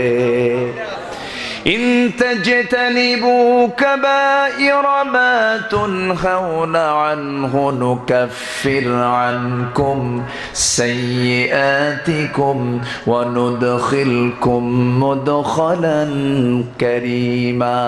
জোরে বলুন আল্লাহু আকবার। যদি তোমরা বড় বড় গুনাহ থেকে নিজেকে গুটিয়ে রাখো, ছোটখাটো গুনাহ তুমি করেছো, আল্লাহ সেই গুনার দিকে তাকাবেন না। কারণ আল্লাহ কি বান্দার দিকে সদাই কম হবেন না বেশি হবেন? বেশি হবেন। ছোটখাটো গুনার দিকে তাকাবেন না। ছোটখাটো ভুল আল্লাহ পাক মাফ করে দিবেন, কিন্তু বড় বড় গুনাহ ছেড়ে দাও। বড় বড় গুনাহ তুমি করতে যেও না। মুফাসসির কেরাম এই বড় বড় গুনাহকে তিনটা ভাগে ভাগ করেছেন। এক নাম্বার হলো ইনতাজতানিবু কাবাইরা। বড় বড় গুনার মধ্যে এক নাম্বার গুনাহ হলো জুলুম। এই জুলুম তো বাংলার জমিনে নাই। আছে জুলুম? আছে জুলুম আছে। জুলুম করা কি? দেখেন খেলে হারাম আসতেছে আজকে। জুলুম করা কি? হারাম। একটা একটা করে গুনে নিবেন, রেকর্ড হচ্ছে। এগুলো মাথায় রাখতে হবে। হারামকে ছাড়লেই হালাল খুঁজে পাওয়া যাবে, ঠিক কি না? জুলুম করা কি? হারাম। জুলুম করা যাবে না। এই জুলুমের মধ্যে আবার ভাগ আছে। জুলুমটা কি? আল্লাহ রাব্বুল আলামিন এক জায়গায় সুন্দর করে বলছেন, ওয়াল্লাযীনা আমানু ওয়া লাম ইয়ালবিসু ঈমানাহুম বিযুলমিন উলাইকা লাহুমুল আমনু ওয়া হুম মুহতাদুন। ঈমান যারা আনবে, ওয়া লাম ইয়ালবিসু যারা আবৃত করবে না, বিজুলমিন তার জীবনটাকে জুলুম দিয়ে, অর্থাৎ শিরিক দিয়ে। জুলুমের অনেকগুলো অর্থ আছে। ইন্নাশ শিরকা লাযুলমুন আযীম। শিরিক হলো মস্ত বড় জুলুম। অর্থাৎ জুলুমটা কেমন কি? এই যে মাথায় টুপি আছে, এই টুপি মাথায় না দিয়ে যদি কেউ ঠেঙে দেয়, হাঁটুতে দেয়, জুলুম হবে টুপির সঙ্গে। চশমার কাজ হলো চোখে দেওয়া, চোখে না দিয়ে যদি চশমাটা চোখে না ব্যবহার করে যদি পিছনে দেয়, জুলুম হয়ে যাবে।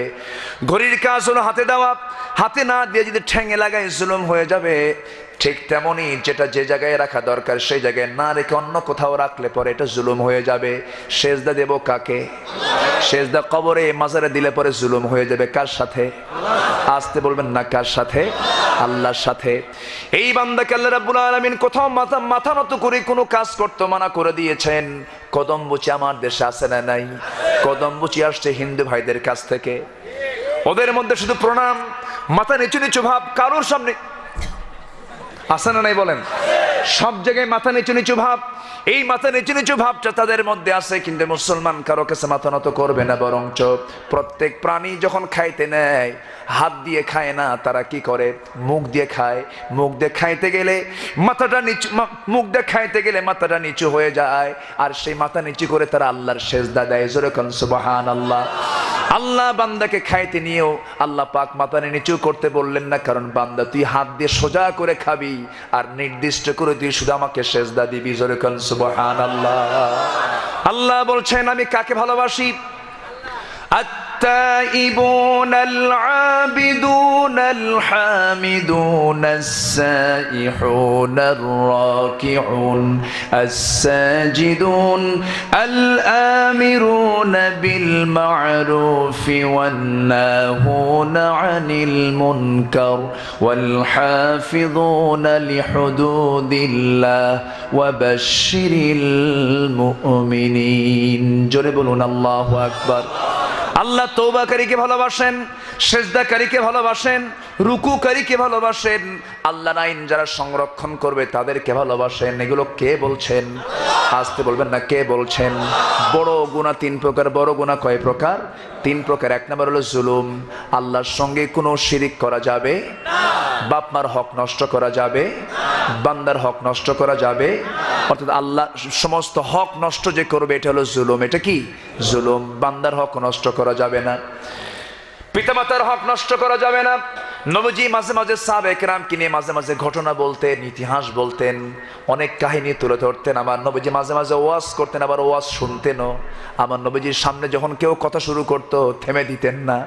যখন কেউ কথা শুরু করত শেষ না হওয়া পর্যন্ত মনোযোগ সহকারে আমার নবীজি তার দিকে তাকিয়ে তাকিয়ে শুনতেন। সুবহানাল্লাহ বলবেন না? আমার নবীজি কখনো কাউকে থামায় দিতেন না। যখন কেউ কথা শুরু করত শেষ করার পরে রাসূল কথা বলতেন। আবার কিছু কিছু লোক আছে আমাদের দেশে বুদ্ধিজীবী, কেউ একটু কথা থামো, আছে না বলেন তো? আছে না নাই? এগুলো পার্লামেন্টের কিছু বেয়াদব আছে। আসতে বলবেন না? আছে না নাই? গায়ের জোরে চলে, আছে না কেউ কেউ? গায়ের জোরে চলে। আমার নবীজি এরকম করতেন না, সবার সঙ্গে সুন্দর করে ওয়াইদা খাতাবাহুমুল জাহিলুনা ক্বালু সালাম। আল্লাহু আকবার বলেন। এক সাহাবী ওয়াজ করতেছেন, সেই সাহাবী রাসূলের সামনে দাঁড়ায় বলতেছে, হুজুর আমার আজকে একটা ঘটনা বলবো আমি। বলো।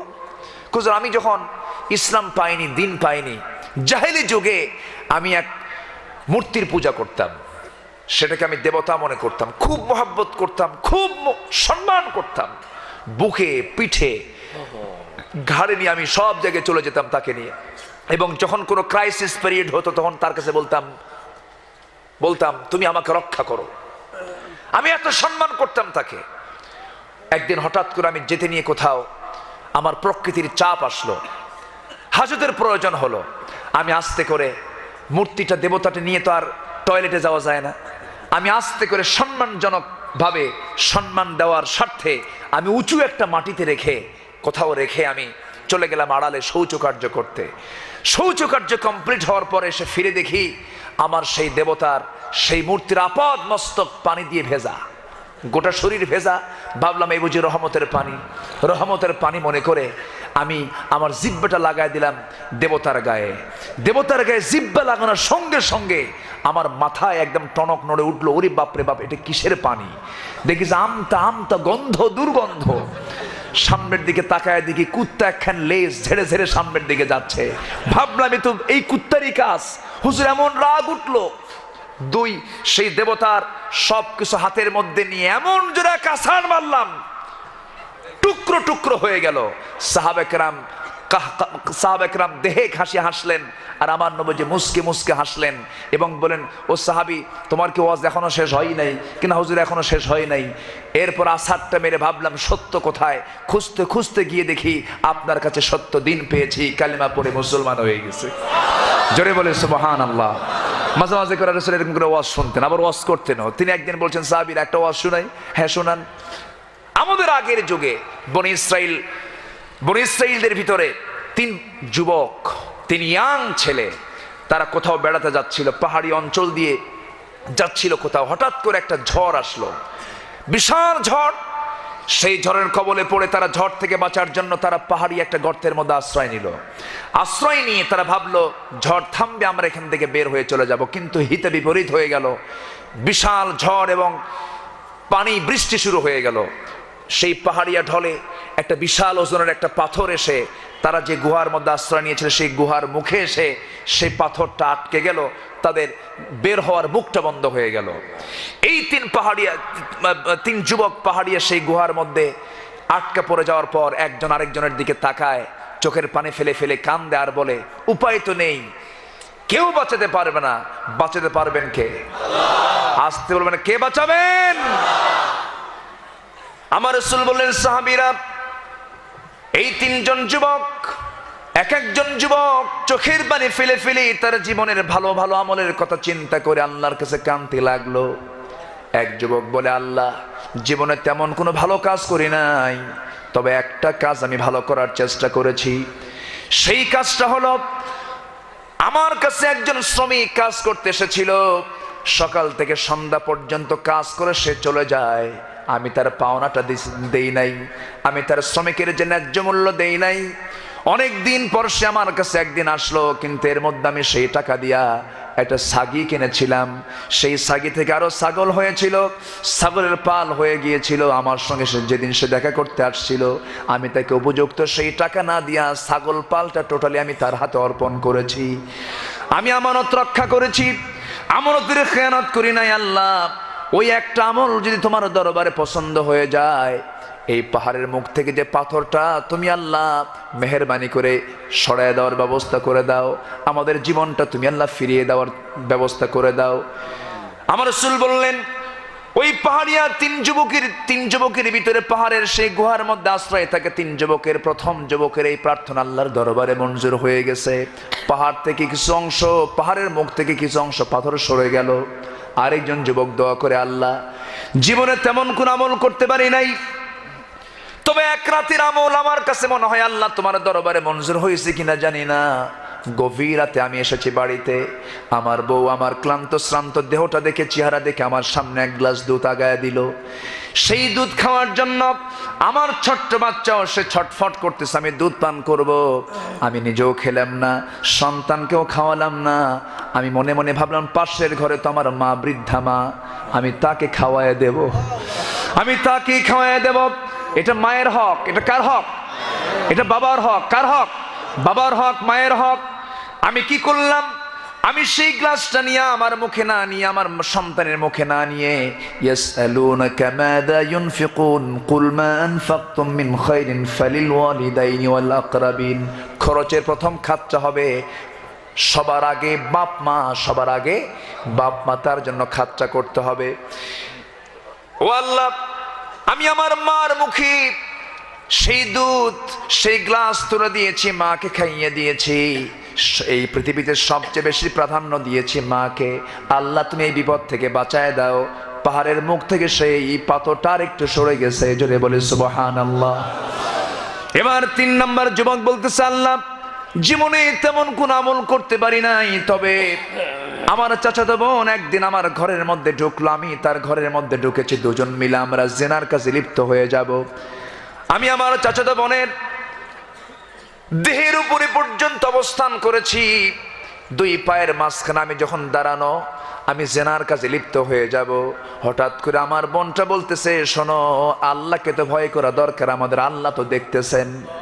আল্লাহ, ওই মুহূর্ত থেকে আমি নিজের যৌবনকে কন্ট্রোল করে সেই জায়গা থেকে ফিরে এসেছি, জেনার কাজে লিপ্ত হই নাই। আল্লাহ তোমার দরবারে এই আমল যদি পছন্দ হয়ে যায়, মেহেরবানি করে বিপদ থেকে তুমি আল্লাহ আমারে বাঁচায়া দাও, আমাদেরকে বাঁচায়া দাও। সঙ্গে সঙ্গে পাহাড়ের মুখের সেই পাহাড়ি গুহার সেই মুখের সেই পাথরটা টোটাল সরে গেল। এই 3 যুবক পাহাড়ের গর্ত থেকে নিষ্কৃতি পেয়ে তারা নিরাপদে ফিরে আসলো। জোরে বলে সুবহানাল্লাহ। আমার নবী এই ঘটনা বলে 3টা আমল শিখিয়ে দিলেন। কয়টা আমল বলেন? 3টা আমল। 1 নাম্বার হলো আমানতের খেয়ানত করা যাবে না। আমানতের খেয়ানত করা হালাল না হারাম? আসতে বলে, আমানতের খেয়ানত করা হালাল না হারাম? আমানত রক্ষা করা ফরজ। আমানত যার নাই তার ঈমানটা নাই। লা ঈমান লিমান লা আদালাহ, তার ঈমান নাই যার অঙ্গীকার ঠিক নাই, তার ঈমান নাই যার ওয়াদা ঠিক নাই, বলেছেন মুহাম্মদ সাল্লাল্লাহু আলাইহি ওয়াসাল্লাম। নাম্বার 2 হলো এই পৃথিবীতে একজন মানুষ তার যে টাকা পয়সা আছে, সমস্ত টাকা পয়সার খরচের খাতের মধ্যে 1 নাম্বার খাত হলো মা বাবা। 1 নাম্বার খাত কি বলেন? মা বাবা। বইয়ের জন্য নয়, ছেলের জন্য নয়, মেয়ের জন্য নয়, নিজের জন্য নয়। সাহাবায়ে কেরাম রাসূলকে প্রশ্ন করলেন, হে রাসূল, বান্দা তার অর্থ খরচ করবে কোথায় কোথায়, আপনি বলে দেন।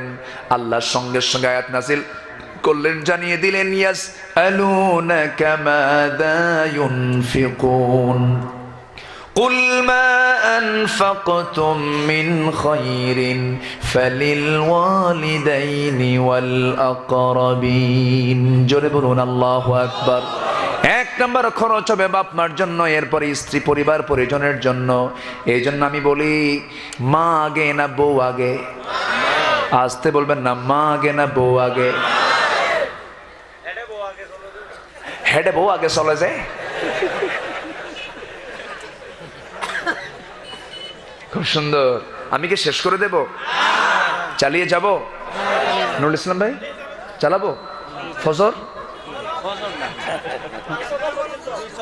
ফজর পর্যন্ত? ওনারা কতক্ষণ থাকিবান? আচ্ছা, আমি একটু চেষ্টা করি আপনাদের ভাষাকে একটু রপ্ত করার, কিন্তু পারি না, ফেল মেরে যাই। খুব সুন্দর, বলি আলহামদুলিল্লাহ। খুব সুন্দর। আপনারা কোন লোকের কোনো নড়াচড়া নেই, একদম চারিদিকে নীরব নিস্তব্ধ, বলি আলহামদুলিল্লাহ। আর এই কোরআনের মাহফিলগুলো মাঝে মাঝে বন্ধের সংবাদ শোনা যায়। এটা একটা পরিতাপ ছাড়া কিছু নয়, এটা দুঃখ।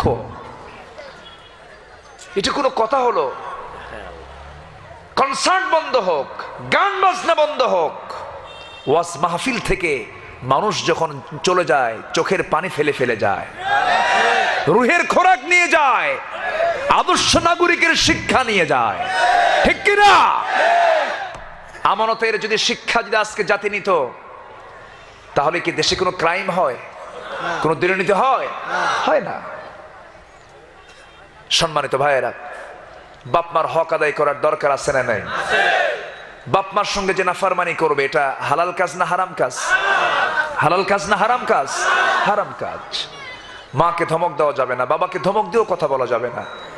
এই যে দুই একজন করে যাচ্ছে, কি করব? হ্যাঁ, এই যে দুই একজন করে যাচ্ছে, কি সমস্যা? মা মুশকিলা, কোনো প্রবলেম? এই যে ইয়াং তো আছে, ওই যে ইয়াং,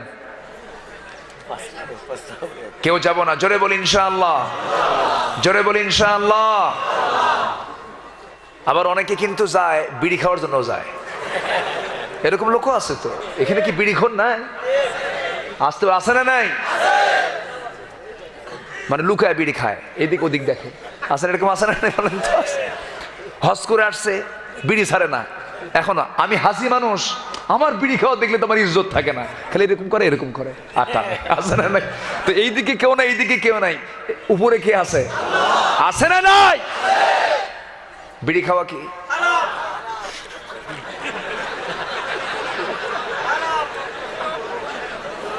বলুন, আজকে তোমার সাবজেক্ট হচ্ছে এই বিষয় নিয়ে। কি টানটা দেয়, ওরে বাপরে, সুখ টান, প্রতি টানে তৃপ্তি আনে। বিড়ির টানে ধোঁয়া মুখের মধ্যে দুই গালে ভরায় নেয়। কিছু কিছু বুড়া চাষা আছে না? নাই, ভরায় নিয়ে ধোঁয়া মারে, একটা ফু 3 তলায় পাঠায়, আছে না? নাই। প্রশ্ন করে, হুজুর বিড়ি খাওয়া কি মানে ও জায়েজ করবে? বোঝেন নাই, মানে কোনো ফাঁক ফোকরতে জায়েজ করা যায় নাকি? আচ্ছা, বিড়ি খেলে পৃথিবীর কোন একটা ডাক্তার কি বলে আপনার লাঞ্চটা খুব ফ্রেশ থাকবে? এরকম বলবে? বিড়ি খেলে লাঞ্চ কি ঠিক থাকে? না পচে যায়, না নষ্ট হয়, না ক্যান্সার হয়? যে জিনিস খেলে ক্যান্সার হয় সেটাকে আপনি কেমনে হালাল কন? আপনি হালাল কন কেমনে? আপনি বিড়ি খাওয়া যাবে না। আবার বিড়ির দোয়া বানায়। হুজুর আপনারা খান পান, পানের যদি দোয়া পারেন, আমার বিড়ির দোয়া পারি। যারা পান খায় তারা বলে আল্লাহুম্মা বারিক লানা ফীহি তাবুলানা। এটা আমাদের হুজুররা কয়, হুজুররা খায় তো, ওরা আবার বানাইছে আল্লাহুম্মা বারিক লানা ফীহি, বিড়িটা না। জোরে কোন না। এগুলো করা যাবে না, এগুলোর ধারে পাশে যাওয়া যাবে না, আমরা এগুলো করব না। জোরে বলি ইনশাআল্লাহ। এই মুখে জিকির কার? এই মুখে কার জিকির?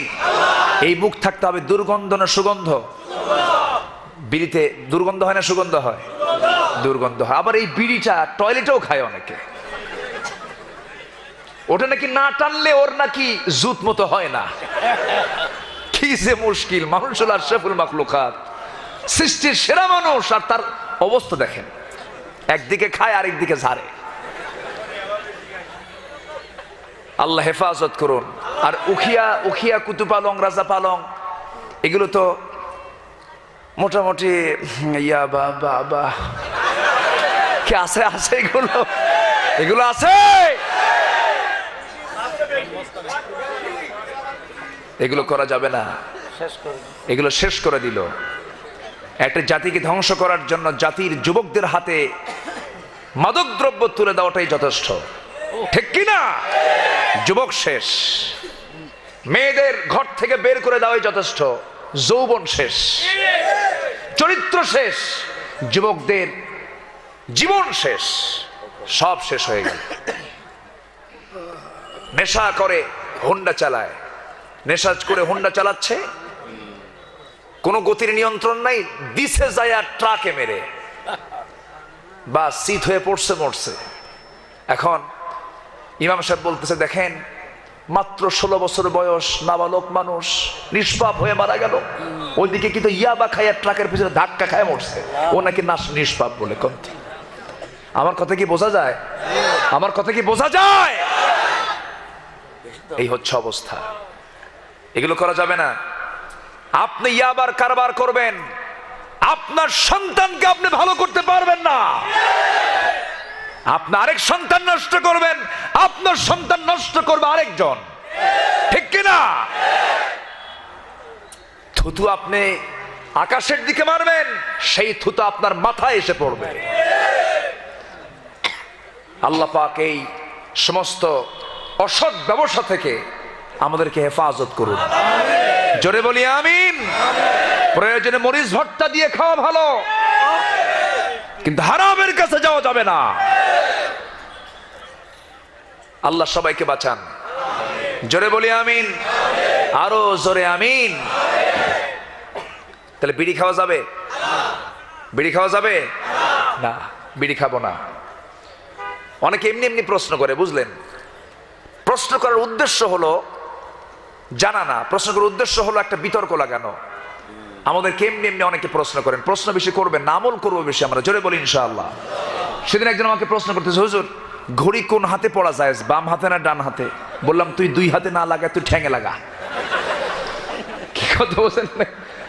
এই তো হচ্ছে অবস্থা। প্রশ্ন করে, হুজুর রসুল নূর না মাটি? মানে ও চাচ্ছে যে এটা কোন গ্রুপের হুজুর, গন্ডগোল কেমনে পাকান যায়।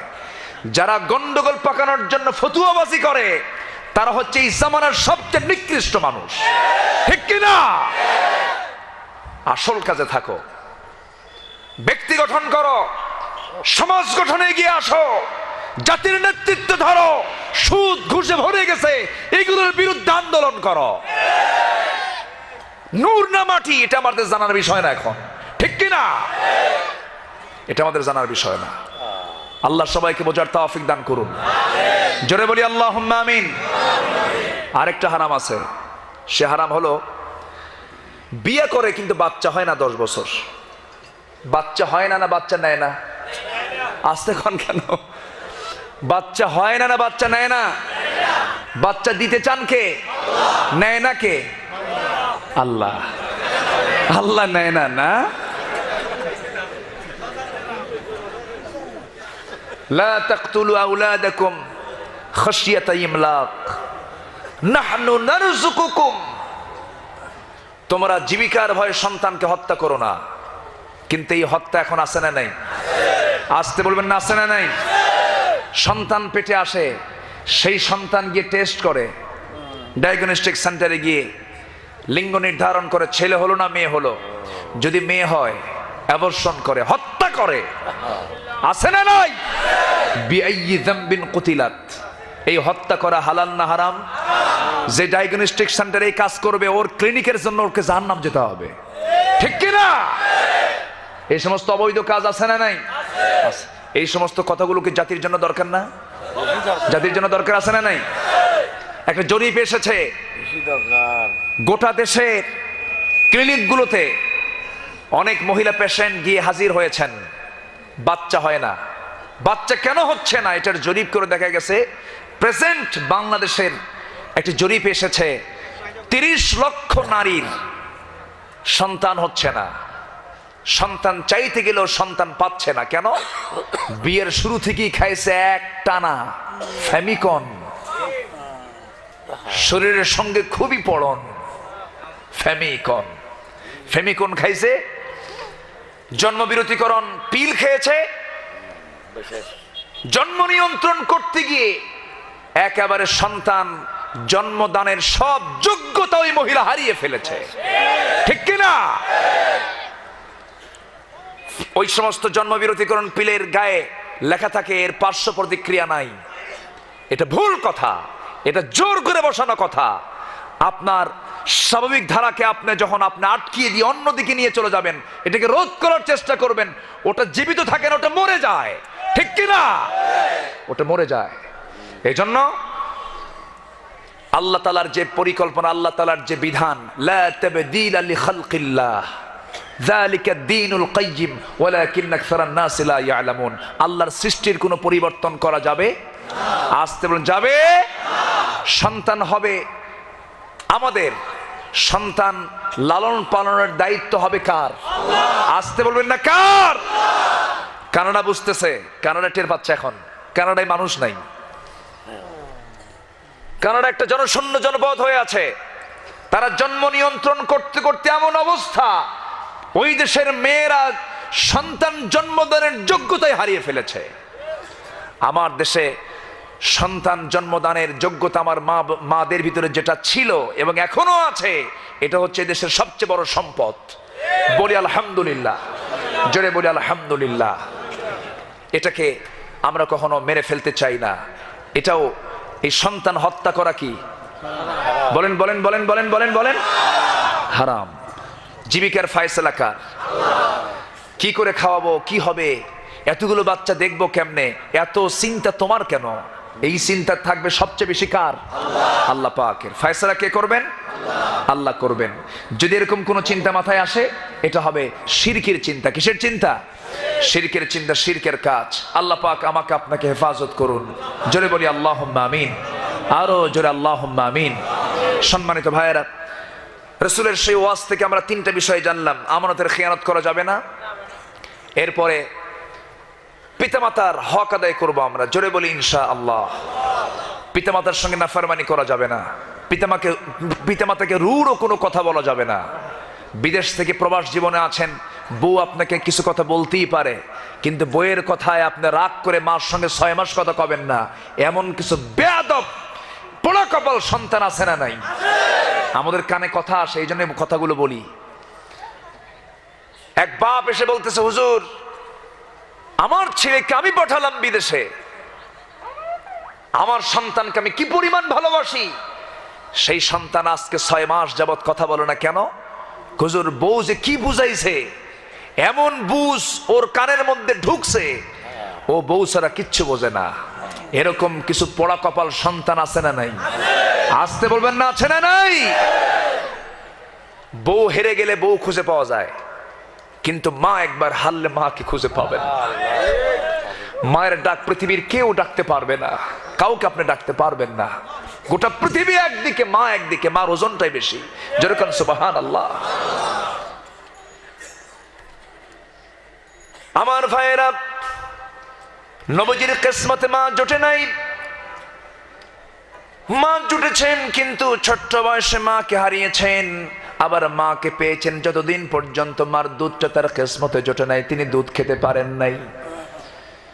কিন্তু আমার নবীজি মায়ের পক্ষে যত কথা বলেছেন, রাসূল বলেছেন এই পৃথিবীতে হক, সবচেয়ে সুন্দর আচরণ পাওয়ার হকদার হচ্ছেন 1 নাম্বার মা, এরপরে মা, এরপরে মা, এরপরে বাবা। বাবা হলেন 4 নম্বরে, আর মা হলেন 1, 2, 3 নাম্বার দখল করা। জোরে কোন সুবহানাল্লাহ। হকের দিক থেকে মার 3 গুণ, আর বাবার 1 গুণ। আবার মর্যাদার দিক থেকে বাবাটাই বড়, মাটা তার নিচে। মর্যাদার দিক থেকে বাবা, এরপরে মা। হকের দিক থেকে মা 3 গুণ, বাবা হচ্ছেন 1 গুণ। অর্থাৎ কেউ কোনো দিক থেকে কম নয়। এক কথায় আমি বলে দিতে চাই, মা বাবা হচ্ছেন সন্তানের চোখে 2 চোখের মণি। জোরে কোন সুবহানাল্লাহ। 2 চোখের মণি। একটু কম বেশি করা যাবে না, রূঢ় আচরণ করা যাবে না, খারাপ কোনো বিহেভ করা যাবে না। এমনকি আপনার বাবা যদি মুশরিক হয়, আপনার মা যদি মুশরিকা হয়, সেই সময় আপনি তার সঙ্গে খারাপ আচরণ করতে পারবেন না। ওয়া ইন জাহাদাকা আলা আন তুশরিকা বিমা লাইসা লাকা বিহি ইলমুন ফালা তুতি'হুমা ওয়া সাহিবহুমা ফিদ দুনিয়া মা'রুফা। জোরে বলুন আল্লাহু আকবার। যদি তোমাকে শিরকের কাজে তোমার মাটাকে বাবাটাকে, সেই দিকে যাবে না, তবে খারাপ আচরণ করবে না, সুন্দর করে কথা বলবে, রাগ ঢাক করে কোনো কথা বলবে না, খারাপ আচরণ করে ধমকায় দিয়া কোনো কথা বলবে না, বরঞ্চ ওই বাপ মার সঙ্গে মিষ্টি কথা বলবে। আল্লাহ তোমার জন্য আমলনামায় জান্নাতের কাজগুলো লিখে দিবেন। জোরে বলুন সুবহানাল্লাহ। ভালো আমল, এই ভালো আমলের কাতারে তোমার নামটা হয়ে যাবে, তোমার নামের তালিকায় চলে যাবে ভালো আমলের কাতারে, ভালো বান্দার কাতারে। এই জন্য বাপ মার সঙ্গে আমরা সুন্দর আচরণ করবো। আর বাপ মার জন্য স্পেশাল দোয়া দিয়েছেন কে? সবাই মন খুলে বলুন, রব্বিরহামহুমা কামা রব্বায়ানি সগীরা। সবাই বলুন, রব্বিরহামহুমা কামা রব্বায়ানি সগীরা। নবীর জীবদ্দশার একটা ঘটনা।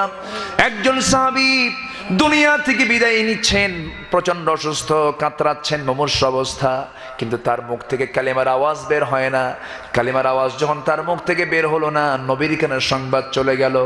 নবীজি বললেন, দেখো তো ওই সাহাবীর মা বেঁচে আছেন নাকি মা বেঁচে আছেন। তাকে নিয়ে আসা হলো। নবীজি তাকে বললেন, ও আলকামার মা, আপনি তাকে মাফ করে দেন। আপনি কি তারপরে রাগ করেছেন নাকি? আমি তারপরে রাগ করেছি কেন? আমার ছেলেটা ভালোই ছিল, কিন্তু বিয়ের পরে আমার সন্তানটা কেমন যেন হয়ে গেল, আমার সে কথা শুনতেই চায় না। আমি তার প্রতি রাগ করেছি, আমি তার প্রতি মনক্ষুণ্ণ হয়েছি। রাসূল বারবার বলছেন, হে আলকামার মা, আপনি তাকে মাফ করে দেন না, আমি তাকে মাফ করব না। বারবার আর বললেন না। এবার নবীজি শান্ত মনে বলছেন, সাহাবীরা জ্বালানি সংগ্রহ করো, জ্বালানি সংগ্রহ করো। সঙ্গে সঙ্গে মা বলছেন, আলকামার মা বলছেন, হুজুর আগুন দিয়ে কি করবেন? রাসূল বলছেন, অবাধ্য সন্তানকে জ্বালিয়ে দিয়ে ভস্ম করে দুনিয়া থেকে বিদায় করে দেব।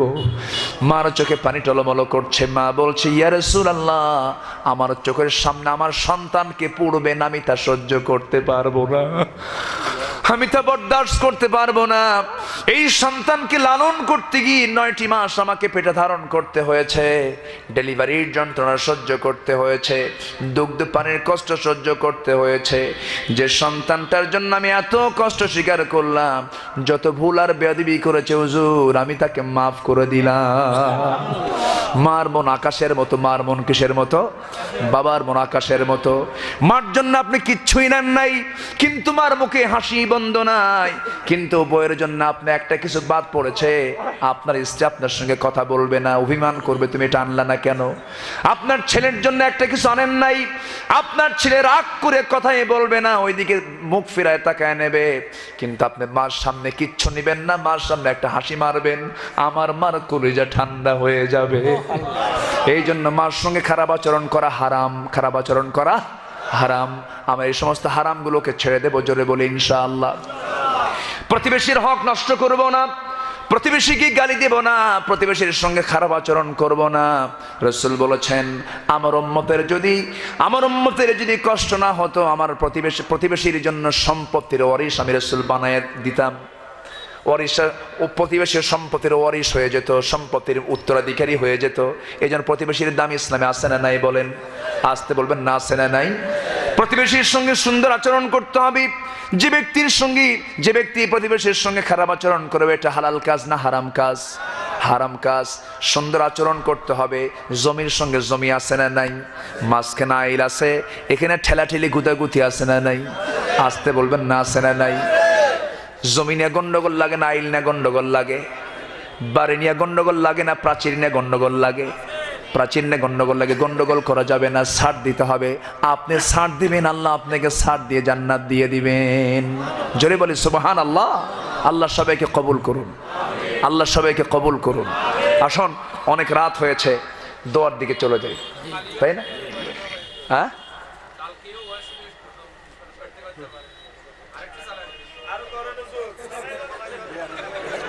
আরো চালাবো? আলোচনা চলুক, আলোচনা চলুক, হুজুর মরুক। খুব ভালো, বলি আলহামদুলিল্লাহ। আমি সবার কাছে দোয়া চাই, সবাইকে আমার জন্য দোয়া করবেন। আমিও দোয়া করি আপনাদের জন্য। যতটুকু হয়েছে আমরা বলে ফেলি আলহামদুলিল্লাহ। আমরা শুনেছি যতটুকু, হয়তো শুনেছি কম, আমল করব বেশি। অনেক কথা হয়েছে, অনেক কথা। এই কথাগুলো আমল করলে বান্দার জান্নাতে যেতে কিছু বেগ পেতে হবে না। বলি আলহামদুলিল্লাহ, জোরে বলি আলহামদুলিল্লাহ। আল্লাহ তুমি সবার আমলকে মজবুত করে দাও, সবার ইমানকে মজবুত করে দাও। সবাইকে 5 ওয়াক্ত নামাজ পড়ি। হ্যাঁ, আওয়াজ কিন্তু দুর্বল হলো। সবাইকে 5 ওয়াক্ত নামাজ পড়বো? সবাই পড়তে রাজি আছি? 5 ওয়াক্ত নামাজ পড়বেন। কার একটা হাত তুলে দেখেন তো দেখি, চিৎকার মেরে বলি ইয়া আল্লাহ, ইয়া রহমান।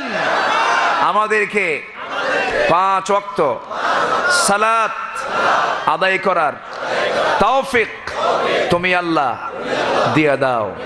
জোরে বলি আমিন। হাত নামান।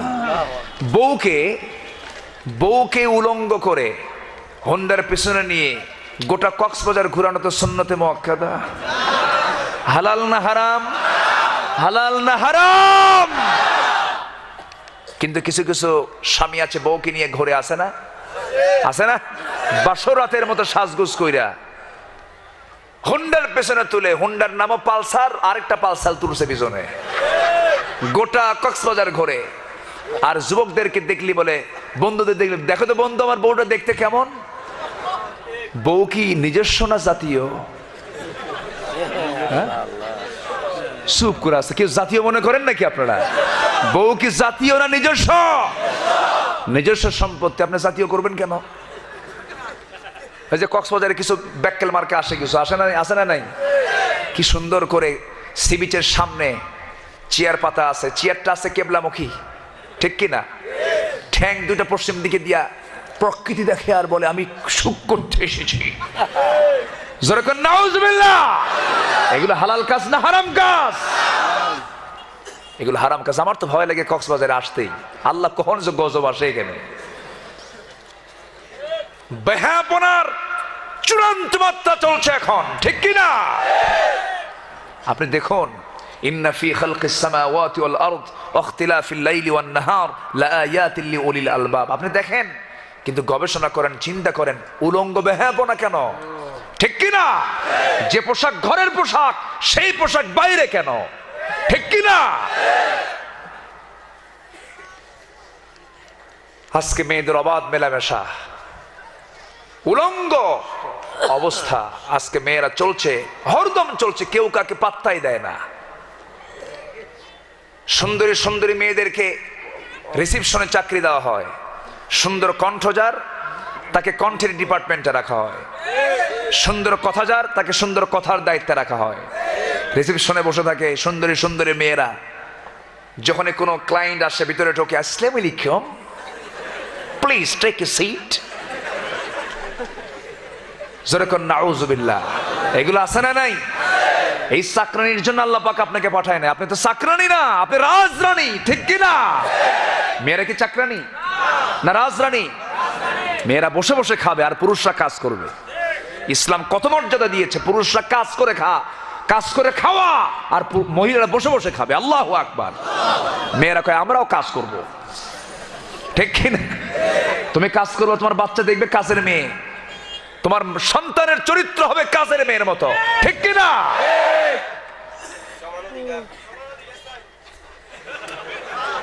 ওই দেখেন সমাদরিকা চাই। একটা উদাহরণ, যদিও উদাহরণটা বেমানান, কিন্তু বলতে বাধ্য হচ্ছে, যদিও একটু বেমানান হচ্ছে। এক বৈরাগী আর বৈরাগিনী বেড়াতে গেছে পাহাড়ি এলাকায়, হঠাৎ করে প্রচন্ড বৃষ্টি আসছে, একটা গর্তের মধ্যে ঢুকছে, বাইরে বৃষ্টি, বের হতে পারতেছে না। হঠাৎ করে বৈরাগী বলতেছে আমার তো পেশাব লাগছে, ভিতরে পেশাব করলে তো গন্ধ হবে। তো বলল তুমি একটু খাড়া হও, উপরে একটু ফুটা দেখতেছি, তোমার ঘাড়ের উপরে সোয়ার হয়ে আমি পেশাবটা বাইরে বের করে দিই। কিছুক্ষণ পরে বৈরাগিনী কয় আমারও লাগছে পেশাব। আমি আর সামনের দিকে এগোলাম না। আমার মা, আপনার মর্যাদা আপনার কাছে থাকতে হবে, ঠিক কিনা? একজন নারীর দাম পুরুষের চাইতে বেশি, আরো যেরকম সুবহানাল্লাহ। কিন্তু আজকে মেয়েরা সেই সম্মানটা রাখতে চাচ্ছে না। মেয়েরা বলছে ওরাও হুন্ডা চালায়, আমিও হুন্ডা চালাবো। আপনি হুন্ডা চালান, আপনি চাকরি করেন, আপনি গাড়ি চালান, কিন্তু পর্দার নিয়ম রক্ষা করে আপনাকে করতে হবে মুসলমান, ঠিক কিনা? আপনি পর্দা অবলম্বন করেন, আপনাকে ঢাকতে হবে, আপনাকে পর্দায় আসতে হবে। পর্দা করা কি? পর্দা করা কি? পর্দা লঙ্ঘন করা কি? হারাম। আজকে আমার সাবজেক্ট কি? হালাল এবং হারাম। ইসলামের দৃষ্টিতে হালাল এবং হারামের যে বিধান কোরআনে কি বলেছে, এর উপর আমি কিছু কথা বলার চেষ্টা করলাম। আল্লাহ পাক তুমি এলাকার ভাই বোনদেরকে আমল করার তৌফিক দিয়ে দাও। জোরে বলি আল্লাহুম্মা আমিন। যে সমস্ত পুরুষরা বলে যে মেয়েরা চুল বের করলে কি হবে, মুখ না ঢাকলে কি হবে, গা না ঢাকলে কি হবে, আমরা যদি তাদেরকে নিজের বোনের মতো মনে করি, দেখছেন কি কি মানবতার কথা বলতেছে। তুমি যে মানবতার কথাই বলো, তাহলে ঢাবিতে ধর্ষণ হলো কেন? ঠিক কিনা? ধর্ষণ বন্ধ করার পথ একটি, সেটা হলো ইসলামের সিস্টেম, পর্দা। ঠিক কিনা?